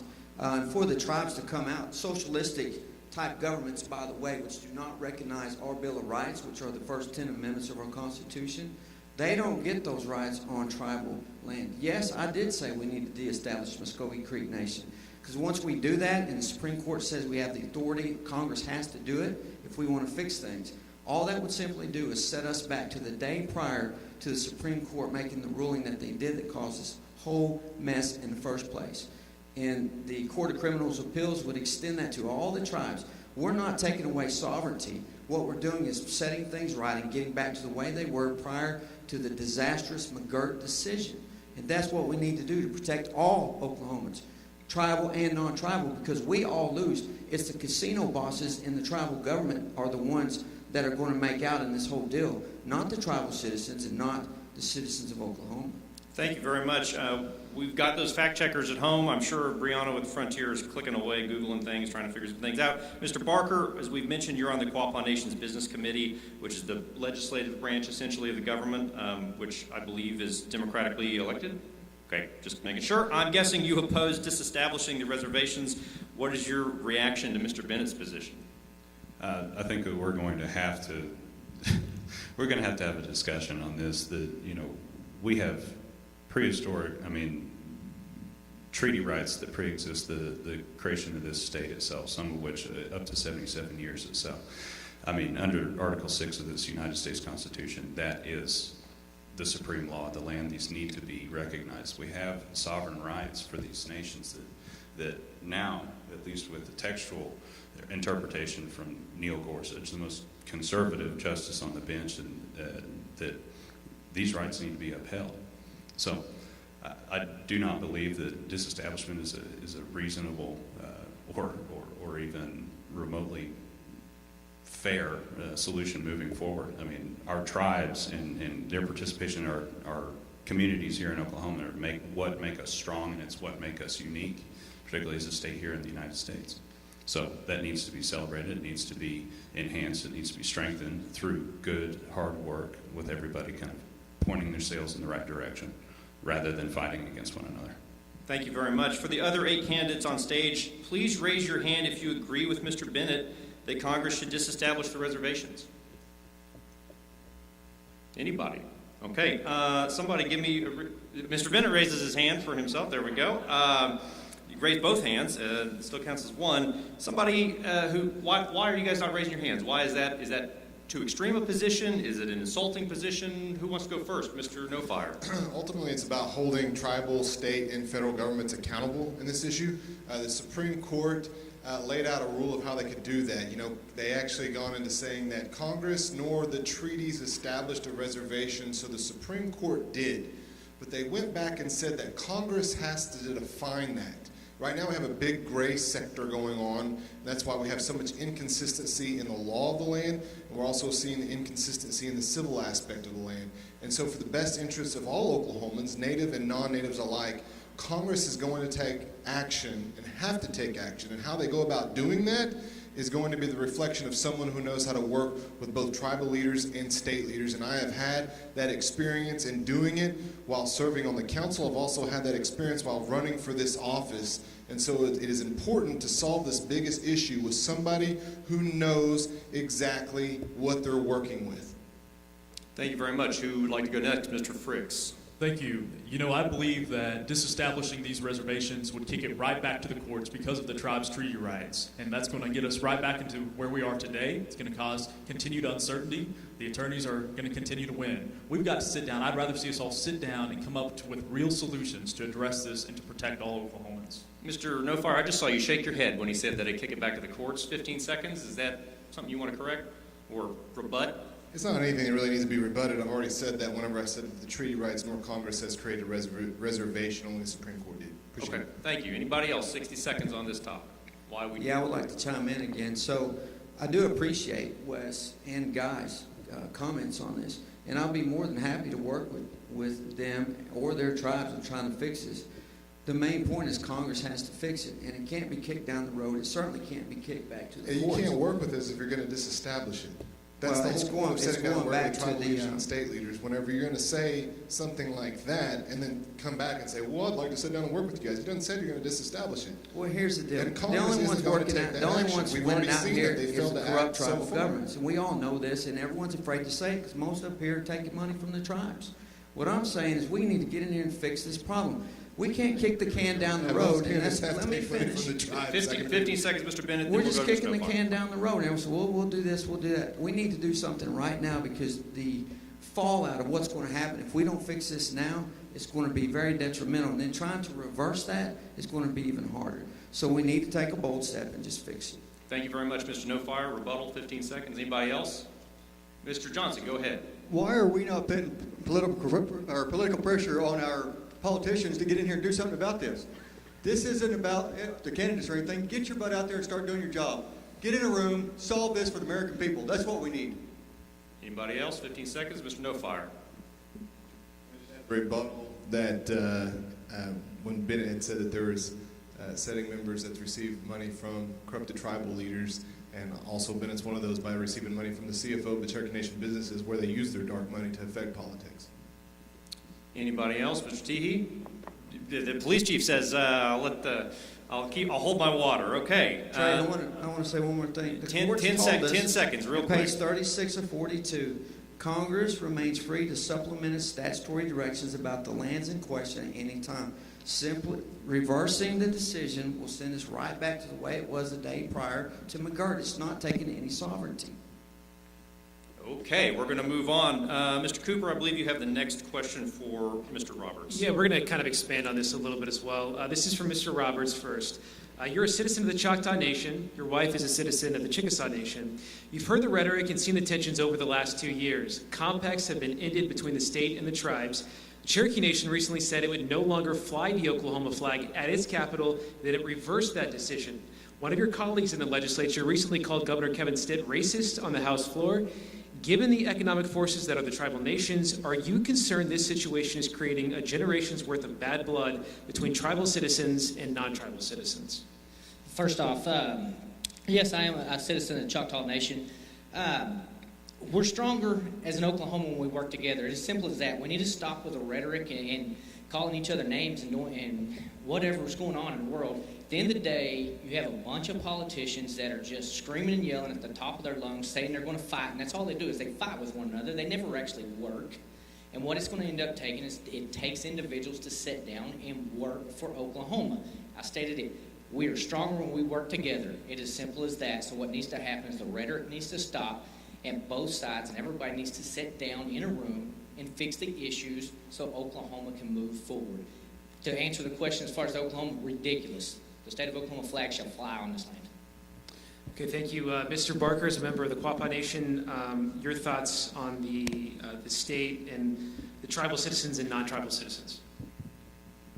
Well, we still fly the Oklahoma flag at Quapaw. Now, this is partly because we are completely and totally committed to working with the state government, state leaders. Now, while they may not always be committed to working with us, we stand resolute, trying to come up with a sensible resolution on some of these issues that we are seeing. And I think after the decision itself first came out, there were some understandable stumbles and growing pains, but I think right now is the time for us to be able to band together, because at the end of the day, we have men, women, children, safety effectively at risk, and any of these individuals, particularly bad actors, need to be held accountable, and this can't happen. They continue to have the same problems right now with retention or child protective services. I think that the courts have largely remedied some of this. You've got tribal courts and federal courts being able to pick up a lot of these cases, and as we've seen, starting to investigate and prosecute them as well. But we are going to keep running into these same issues if we don't have state leadership working with us on these retention issues. All right, Mr. Barker, thank you. Mr. Bennett, are you worried about bad blood between tribal citizens and non-tribal citizens? No, what I'm worried about is the division that's being caused by the two governments, because no one wants to get in and fix it. And everyone's saying, well, it's their fault, their fault, their fault. We need to get past that and fix it. And the Supreme Court's already told us exactly how to fix it. It doesn't take anyone's sovereignty away. It doesn't take anyone's rights away. Everything just goes back to being the same way that it was. Now, Congress' job is that. The compacts is between the governor of Oklahoma and the tribes, and they need to work that out. But this big problem we're facing with this horrible McGirt decision needs to be fixed immediately by Congress before it gets out of hand. Mr. Derby? Let's face it, I'm pretty much a straight shooter, and this stuff drives me nuts. The fact of the matter is we're all Oklahomans. I hate the fact that we divide each other into these groups. I'm not a member of any tribe. I don't have tribal blood in me. I never was raised that way, and I just treat people like people. I was raised to love God and love people, take care of people, and that's how it is. I want to go to Washington, D.C. and fix the problems. I want to represent CD2. I've been registered here in CD2 for 10 years when we bought our house in Rogers County. Prior to that, I lived in Tulsa County. But I know for a fact that Mr. Barker just registered in February this year in CD2. I don't understand that. But yet we want to give him our authority to go to Washington, D.C. and represent us. I don't understand that, ladies and gentlemen. How in the world are we going to do that? I can stand up here and say that I'm going to go up to Washington, D.C. and fix McGirt, and I see the red sign. But at the end of the day, it takes people with strong backbone and bring everybody into the room and fix the problem with McGirt. You got to have the codification of the 9 justices so we don't pack the court. You got to bring all the chiefs into the room and say enough is enough. And you got to have to bring the governor in there and say stop acting like a baby. Thank you very much. Mr. Derby, thank you. Appreciate it. Representative, we'll come back to you, Mr. Barker, and let you rebut that a little bit. Representative Fricks. As your next congressman, I'm going to fight for all Oklahomans, whether that's tribal or non-tribal, to sit down and come up with real solutions. You know, we have to stop this division. We have to stop this fighting and come to the table and find solutions. I have experience problem solving in the legislature. I've served on the Intertribal Relations Committee, one of just a handful of House members appointed to serve on that committee, and I'm going to continue to do that as your next United States Congressman. Mr. Johnson? I think I answered that question a while ago about McGirt and how I feel about it. Just about bad blood between tribal citizens and non-tribal citizens. Non-tribal citizens. Well, repeat the question one more time, clarify. Well, I think we're just, are you concerned that, you know, if this goes on and on for years, are we creating a generation where, you know, there's major conflict and resentment among tribal citizens and non-tribal citizens? Right now, what I don't understand is why it's went on this long. Why do we not have our own politicians up here in solving this problem? Why weren't they in a room right the day after the court case came out and saying, let's get this worked out for the American people? The only ones getting hurt out here are us. Not the ones going back to their big cushy houses. The American people. Stop it. Go do your job, get in a room, and do what you're supposed to do.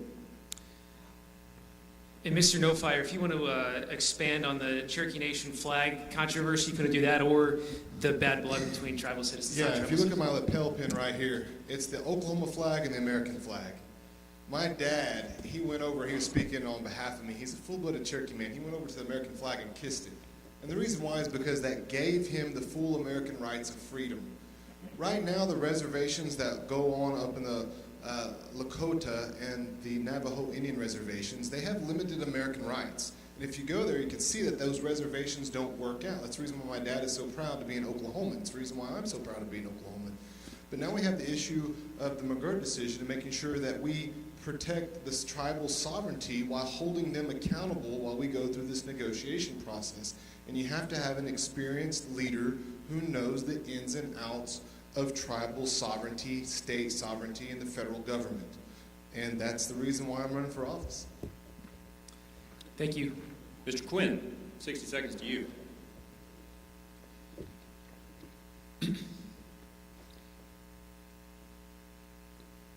The Bible tells us how we're supposed to treat our fellow man. And unless we come to the table with that in mind, what we wind up doing is fighting for what's best for me and fighting for what's best for this person. And at the end of the day, until we have our hearts and our minds set the way that they should be, the two sides are going to be in conflict. You've got one side that are saying derogatory things about another. You have this side saying the same thing. And the battle continues. But we have to examine what it is that the tribal leaders are doing that is in conflict with those that are non-tribal. Those things that are happening to non-tribal members need to make sure that they're addressing things that the tribes feel like that they affect them. But we've been up here for the last several minutes, back and forth and back and forth. We haven't got anything solved. We've got to make sure that we go in with the right mind and with the right heart for our fellow man, and hopefully by that time we can address the issues. Thank you very much. Mr. Schiller, 60 seconds to you. Bottom line is we have to ensure the safety of our citizens. And then we have to make sure that justice is served to those that break the law. Obviously, this is the criminal justice part is a huge issue. And we can't continue to have our state leaders or the tribal leaders just posture. We have got to roll up our sleeves and get them to the table to solve this problem. Whatever role that I need to play in Congress to mediate that or to get that together, I will play that role. But I think the last thing we need is Nancy Pelosi right now deciding what is best for Oklahomans here in Oklahoma. Thank you. Then Mr. T. You know, when you talk about the flag situation, I was appalled when that happened, but it gives me a little bit of hope that we have the ability to work through this situation with McGirt. Because when the flag situation happened and the Cherokees took that flag down, the uproar was very loud throughout the Cherokee people. So loud to the point that the chief came right back and put the flag up just in a matter of days. So when the Cherokee people speak, they have the ability to get something done. It's going to be up to them to be able to speak to get it done. Thank you very much. I want to go back, Mr. Barker, 30 seconds to you. I believe Mr. Derby made a reference about your residence is... Yeah, I'm going to try and understand the planetary leap from McGirt over to my place of registration, but originally registered as Republican in Tulsa, where I graduated high school. I then went on the road, working in oil and gas from patch to patch. Landed in Oklahoma City, where I received my law degree and clerked at the Oklahoma Supreme Court. Then took on my role in Ottawa County, where I work, and live in Delaware County, where I then re-registered to vote.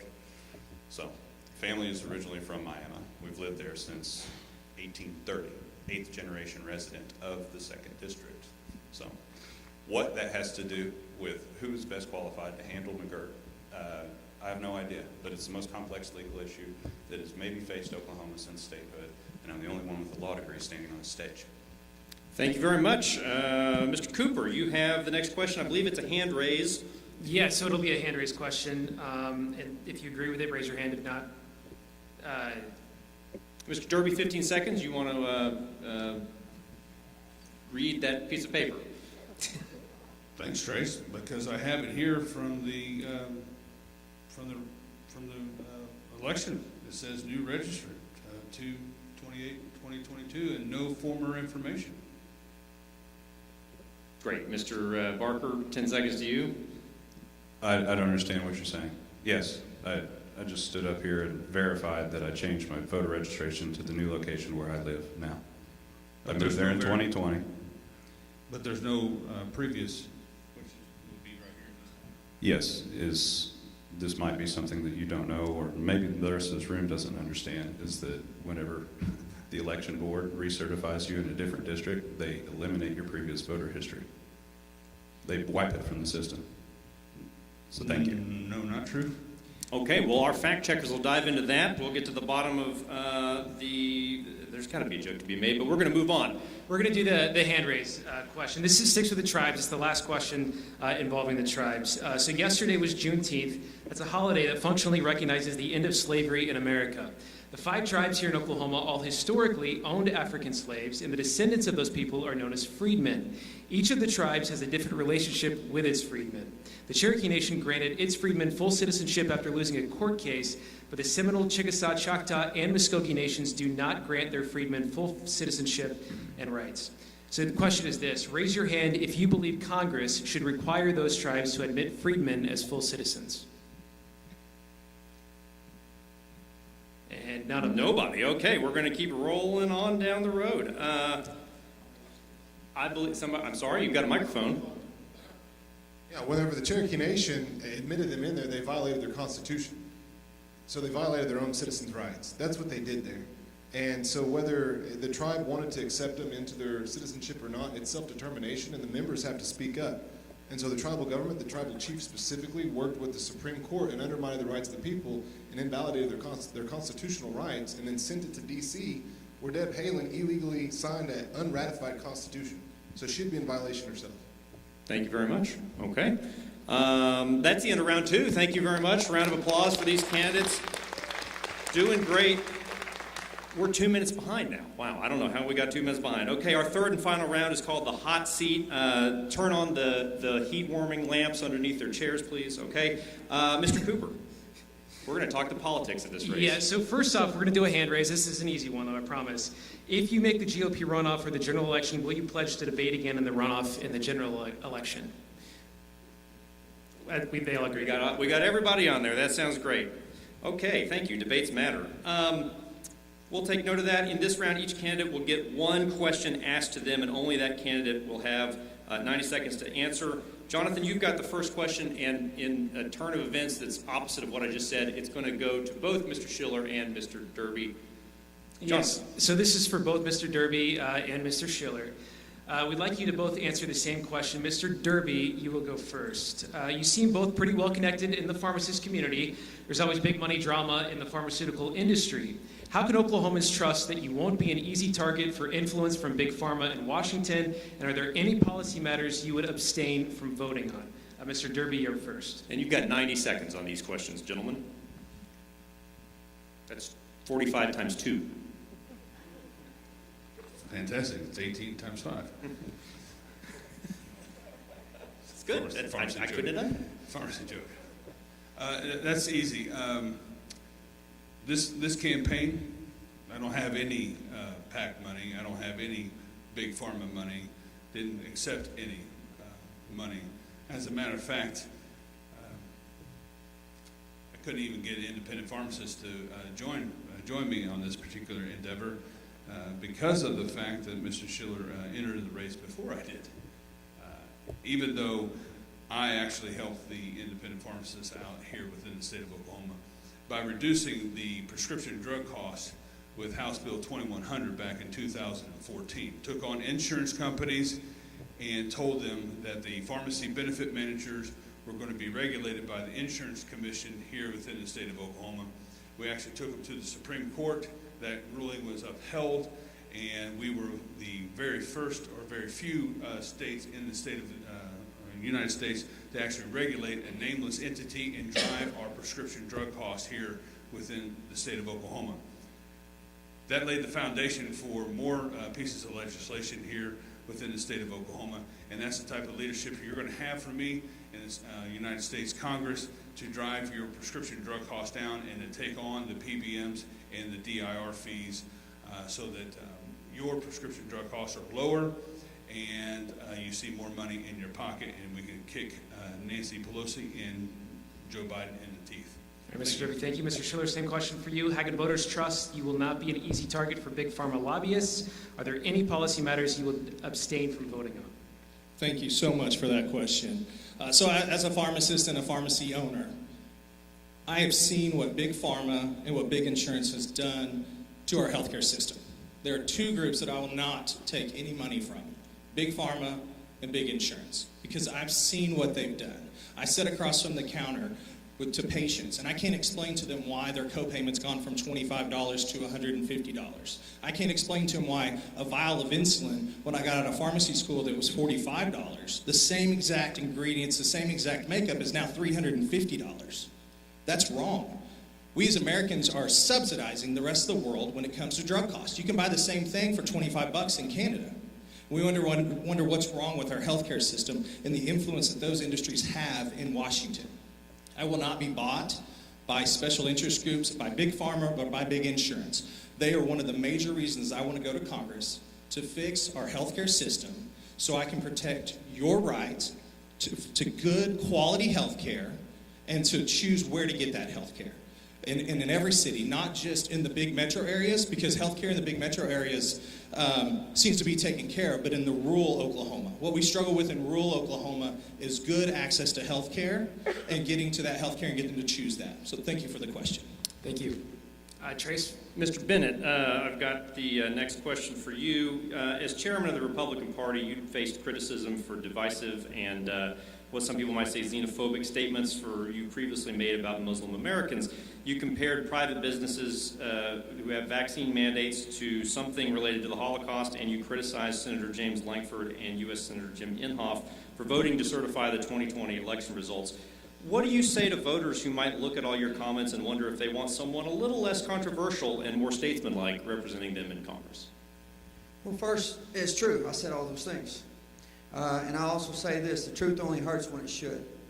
If we don't have someone that will stand up and say what's right and fight for those that don't have a voice, then we shouldn't send anybody up there. That's what our people want. They want someone that's going to stand up and fight for them. Why do you think overwhelmingly they elected Donald J. Trump? Because he's told the truth, no matter who come against him, no matter whose feelings got hurt. And I'll tell you, the truth only hurts if it should. If their feelings were hurt by the truth, because it was all truth, then they're the people I'm talking to. And that's what I'm doing in Congress. If you don't like the truth, then don't ask me. If you don't want me to go up and fight for you and speak the truth and stand and fight, even when the heat gets turned up and everyone else turns against you, then don't send me. Send somebody else. But if you want a fighter, someone's going to tell the truth no matter what, not take money from special interest or anybody else, then send me. If you want the same old that we've been getting, then send somebody else. Thank you very much. I have the next question for Mr. Quinn. Senator Quinn, we mentioned the cost of living adjustment for retired state employees, teachers, and public safety professionals passed in the legislature in 2020. Of 145 lawmakers who voted on that bill, only 5 voted against it. You were one of those legislators, and while debating against the bill in the Senate, you became emotional and you screamed into the microphone at one point and were calmed down by a colleague. Why did boosting the pension benefits of retired teachers, police officers, and firefighters draw that reaction? Take us back there, and what did that mean to you? One of the worst things that's happening to us in D.C. is we keep giving benefits away for political reasons. The situation that we've got right now, when I started in the House in 2010, our unfunded liabilities for the retirement system was almost $16 billion. Had actions not been taken previously and since that time to reduce it to about $8 billion, we would be just exactly like D.C. because the previous administrations came in every so often, just happened to be around election time, and they would give these cost of livings to a segment of our population called retirees, whether that's government workers. But what about the people that are not government workers?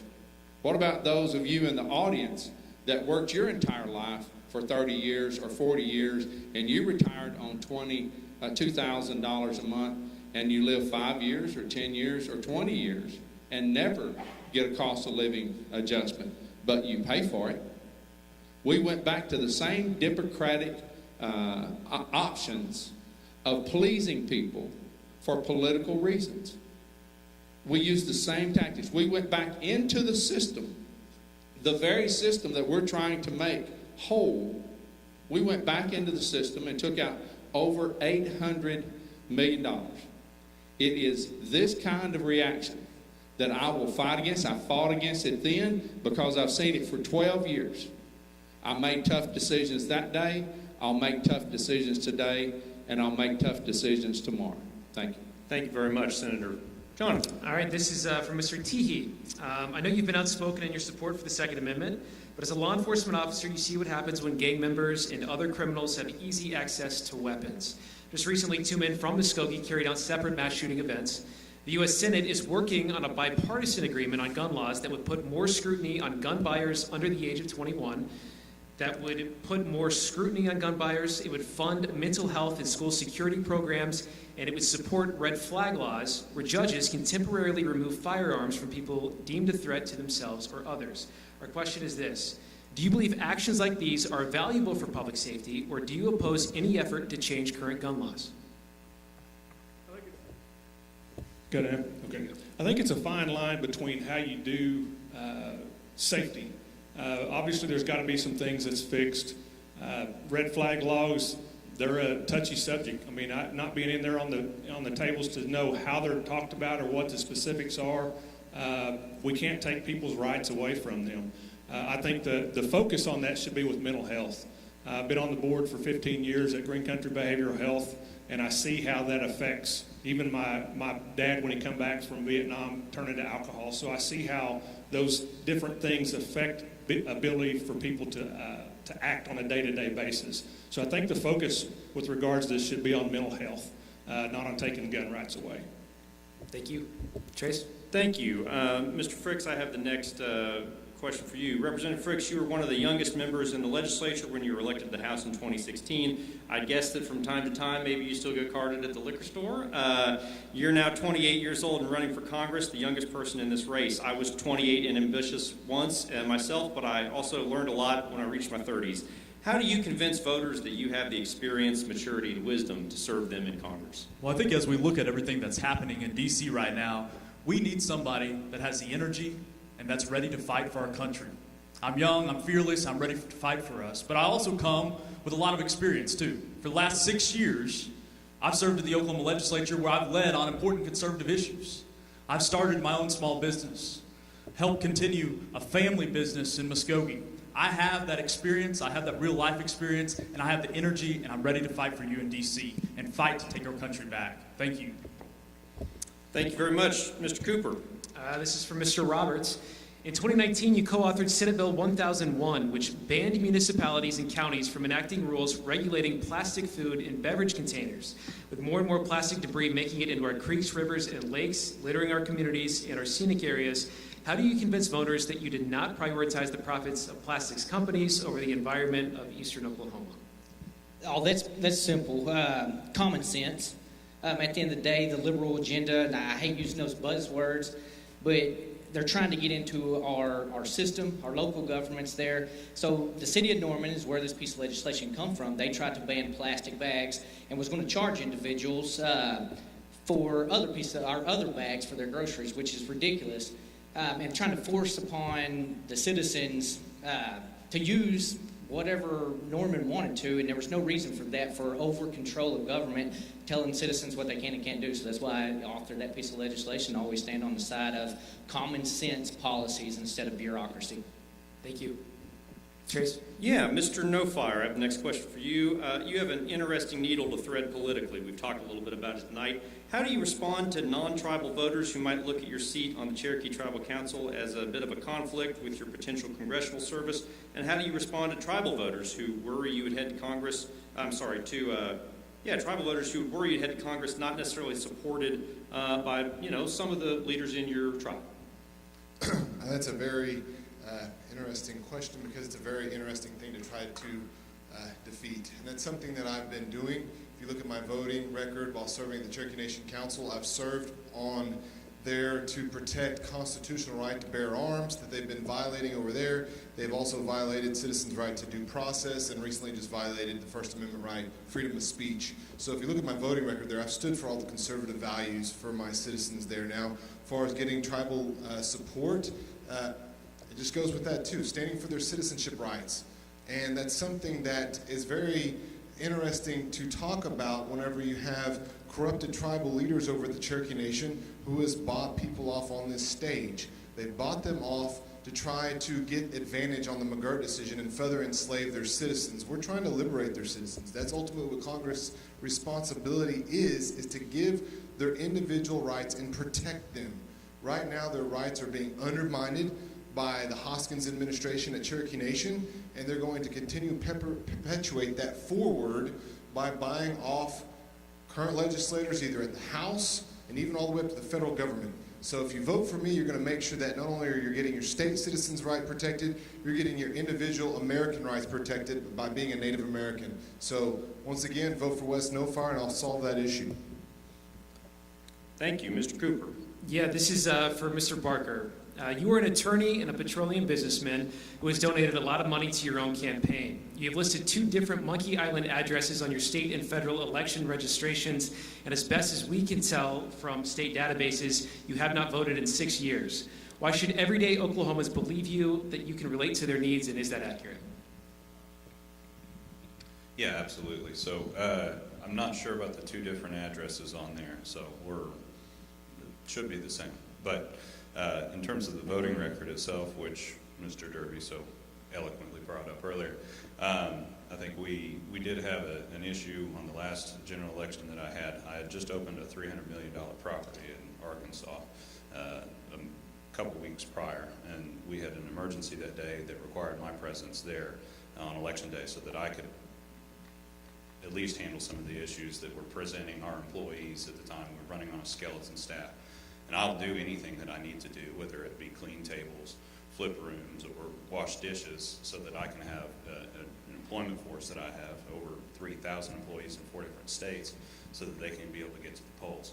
So that commitment to my employees, that commitment to my community is exactly why I got into this race, because I didn't feel that we had people that were well-rounded enough to be able to handle these issues. Thank you. Thank you. Thank you. Mr. Johnson, last question to you. I believe you ran for but lost a race for Cherokee County Sheriff, and you don't have experience, to my knowledge, in elected office and haven't raised much money to get your message out here. How do you convince people that you're the guy who can win this election, in June or August or November? I did run for sheriff because I got tired of the stuff not being done back home with the sheriff's department, not responding to calls and stuff. That's why I didn't run for. That's why I ran for sheriff. The reason I'm running for Congress and the reason I believe that I'm qualified for this office is I did work for our government for over 20 years. I know how it works. I'm not dumb. Whenever you talk about raising money for this office, I intentionally didn't raise any money. I haven't spent over $5,000. That's the problem with Washington, D.C. We have too many politicians that have gotten rich off of bigwigs, billionaires, special interest groups, and everything else. Till we get money out of Washington, D.C., we're not going to change it. We got to start sending people up there that's going to take care of business, that's not going to accept all this money, be bought off by all these special interest groups and lobbyists, and is going to stand for the American people and do what's right. That's all I'm asking. That's why I'm running. And that's the reason that I think I'm qualified for this, because I know I'm going to go up there for the people. I don't have an ego in this.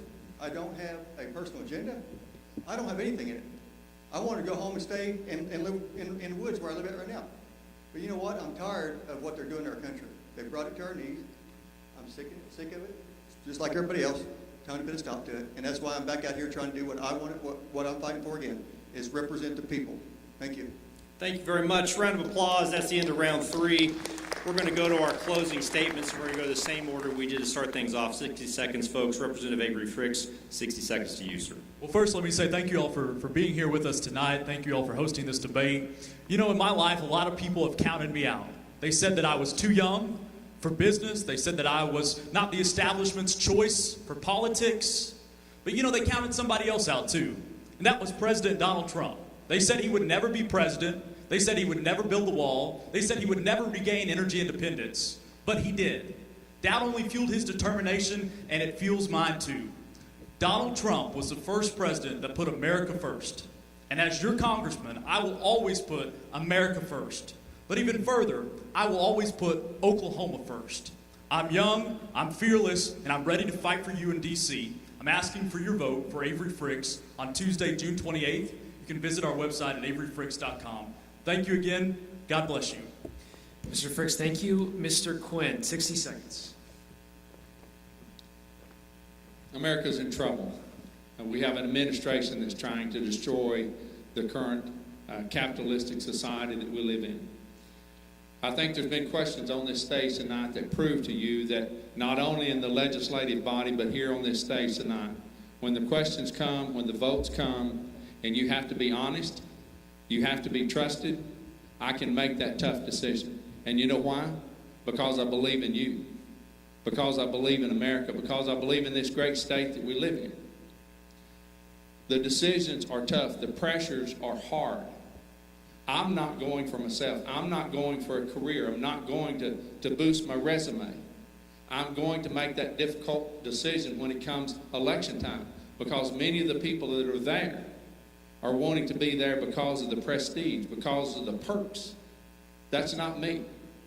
I want to go to help turn that ship around. Whether it's the principles that Tom Coburn and exposing all of the wasteful spending that he did in his time, I want to be that stopgap measure that says, I know when I disagree with him that he's honest. I know when he says yes, there's a core value, there's a principle that's tied to that. Vote for Marty Quinn, June 28th. Thank you very much, sir. Mr. Snowfire, and your next 60 seconds closing remarks. What are you looking for in your next congressman? We've gone all over the 28 counties in the 2nd Congressional District, and what we keep hearing is they're wanting someone different. And I am that different person. You know, tonight we've heard from everyone up here, and it's all just the same old politician stuff. So what are they going to do for themselves? We've got people that are bought off by Cherokee Nation. We've got people that are bought off by Big Pharma or other special interest groups. You know, from me and my track record, I stand up for you, the citizens. I am a proven fighter who's ready to go to D.C., because if there's any hope for America in this country, it's to vote for something different. You know that. I know that. That's the reason why I'm running for office. And I need your support and vote June 28th, Wes Snowfire. Thank you. Thank you. Mr. Bennett, 60 seconds to your closing remarks. We were stationed in Okinawa, Japan, and the Marine Corps thought they would send me back to Iraq. I was walking down the gangway. My family, we all said our goodbyes, and my oldest boy was old enough to talk, and he said, as I was walking away, he says, "Daddy, don't go." And I thought, you know, why am I leaving again? I should just turn around and go back. But then I realized we have to stand up and fight for them. We've got to stand up and fight for what America truly is. And I thought fighting them there would keep us from having to fight here, but now they're here within the wire. We're fighting our own party. We're fighting our own government, a communist government. There's got to be sacrifices. I know what that sacrifice is about. I know what freedom costs. And I'm willing to do whatever it takes to protect your children, my children, and each and every one of us. If you want someone that's really going to go up and fight for we the people in this God bless constitutional republic, I'm asking to be your champion. Send me to Congress, and we'll take the fight for liberty to the halls of Congress. God bless you all, and God bless the great state of Oklahoma. Thank you very much. Mr. Barker, 60 seconds to closing remark for you.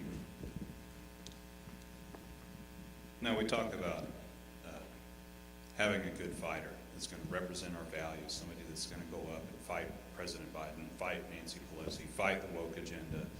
But what we don't need in eastern Oklahoma is a shadow boxer, somebody that's going to go up there and punch it air. We need somebody that doesn't just have the right attributes, but has the right experience as well. This is something that I hope to bring to the table. This is something that I hope to be able to go up there so that we can actually have people that do their job rather than just go up and throw a temper tantrum, get themselves in front of a camera. We don't need another talking head. So I'm going up there with the expertise, with the experience of being able to help push and work on federal legislative issues over my work history and use my business and professional background as a committed resource to be able to speak with the individuals here in this district and make sure that their needs are taken care of in Washington. This is what we need. My name is Guy Barker. I'd appreciate your support on the 28th. Thank you. Thank you very much. Mr. Schiller, I think, Jonathan, I stole your thunder, but Mr. That's Schiller, right. 60 seconds to you. Thank you. So I remember being in grade school at Irving Elementary in Muskogee and voting in my first mock presidential election. And I remember voting for Ronald Reagan, and I remember being so proud to be an American. And I want that to be for my kids and for your kids. I want them to be proud to be Americans. And I want my future grandkids and your grandkids to grow up in a great America. And if we keep sending politicians to Washington, nothing is going to change. Listen, in Oklahoma, we know what it means to put America first. It means securing our border. It means bringing our jobs and manufacturing home. It means energy independence and getting our country moving in the right direction. I'm not a politician. I'm an Oklahoman, and I won't ever forget that. Thank you, and God bless. All right, thank you, Mr. Johnson.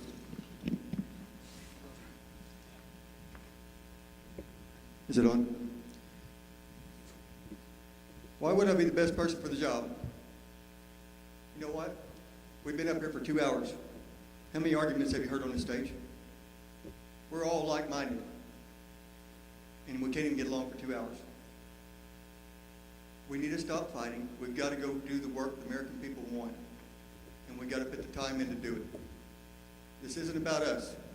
This is about you all. Go do the job, guys. That's all it takes. Every one of you guys are pretty good guys. I like every one of them. We're all like-minded.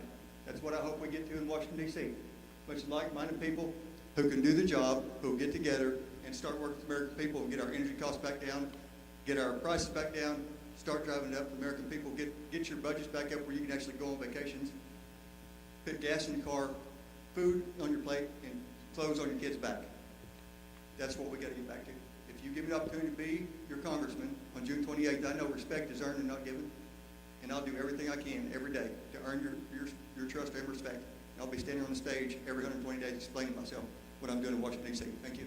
Thank you, sir. Mr. Derby, now it's your turn. Thank you very much. David Derby, running for Congress, CD2. Who do you want, a lion or a lamb? You see, I voted for Donald J. Trump in 2016, and his second hire was Stuart Jolly, who endorsed me. He's a national field director, and he's endorsed me for this particular campaign. You see, the reason why he endorsed me is because I have a proven track record here in the state of Oklahoma as a conservative legislator. You see, I have 100% pro-life background, 100% pro-life voting background by the Oklahomans for Life. I also have a 100% voting record for the Second Amendment, have an A+ rating for the NRA, a lifetime member of the NRA. Stuff that I couldn't tell you at the first 60 seconds. That's the type of representation that you will also have in the 2nd Congressional District. Someone who has a proven track record, stands up for what is right, was taught that by a lieutenant commander in the Navy, and will fight for you every day that he draws breath on this earth. My name is David Derby, derbyforcongress.com. I'm humbly asking for your vote on June 28th. Thank you. Thank you, Mr. T. Christian conservative values. You know, we started with that tonight. I thought the majority of us on this stage had that. I'm not so sure about that anymore. But that's what I have. I have Christian conservative values. The other thing that my focus is going to be is on safety. You know, a year and a half ago, we could afford gas, we could afford groceries, we could afford vacations, and now under the Biden administration, we can't afford any of that. We've got to change that. The other thing, my biggest focus is going to be on safety. You know, we want to make, Trump made America great again, and that's all been scratched away by the Biden administration. So we've got to start over with that. All the things we've talked about tonight, all of them are good things. But the thing I want to focus on is our number one resource in this country. We have to keep our number one resource in this country safe, and that's our kids. If we can't keep our kids safe in the schools, if we can't keep our people safe on the streets, then everything else is irrelevant. JohnnyTeehee.com. I've been a protector and a server my entire life. And that's what I want to do in Washington, D.C. I want to keep eastern Oklahoma and Americans safe. Thank you very much. Representative Roberts, bring us home. Thank you, Dustin Roberts. I'm running for the 2nd Congressional District for the simple fact that I'm tired of people just yelling and screaming and to the top of their lungs on Fox News, CNN, or any other thing that they could get publicity so that way they can publish a book to never do anything. They don't work for us. This race comes down to resumes. Resumes matter. From the moment 9/11 happened, changed my life. I wanted to work for our country, make a better, safer country. Problems in the state of Oklahoma. I ran for office, I fixed them. I'm running for Congress because there's problems there, and it's not time for anybody to yell and scream, resumes matter. And I've got the resume from the military, the business aspect, and being a legislator and understanding the issues and fixing those issues and not just sitting in a room or sitting in my office with my legs kicked up. I worked. I want to be your worker, your champion for Congress. It's about having a backbone, not a wishbone. And Dustin Roberts for Congress.com. Thank you. Thank you very much. That concludes tonight's debate. Thank you to the candidates, to our sponsors. Thank you, News on 6. Jonathan, great job. We'd never even met in person before tonight. Thank you to the Frontier and all of our friends in the media who've shared and covered this debate. Remember, you can still share it. It'll be up on our Facebook pages. It'll be on the News on 6 YouTube page. Let people see this and hear from their candidates directly. Over the next week before Tuesday, June 28th, Election Day, we have one more debate in our series, June 22nd, the Republican primary for state superintendent at the Waterford in Oklahoma City. Tune in, check that out. Thank you so much. Thank you to everybody here at the Bartlesville Community Center. Thank you guys for being here. Thank you for believing that public debates matter. They really do. Thank you. Good night.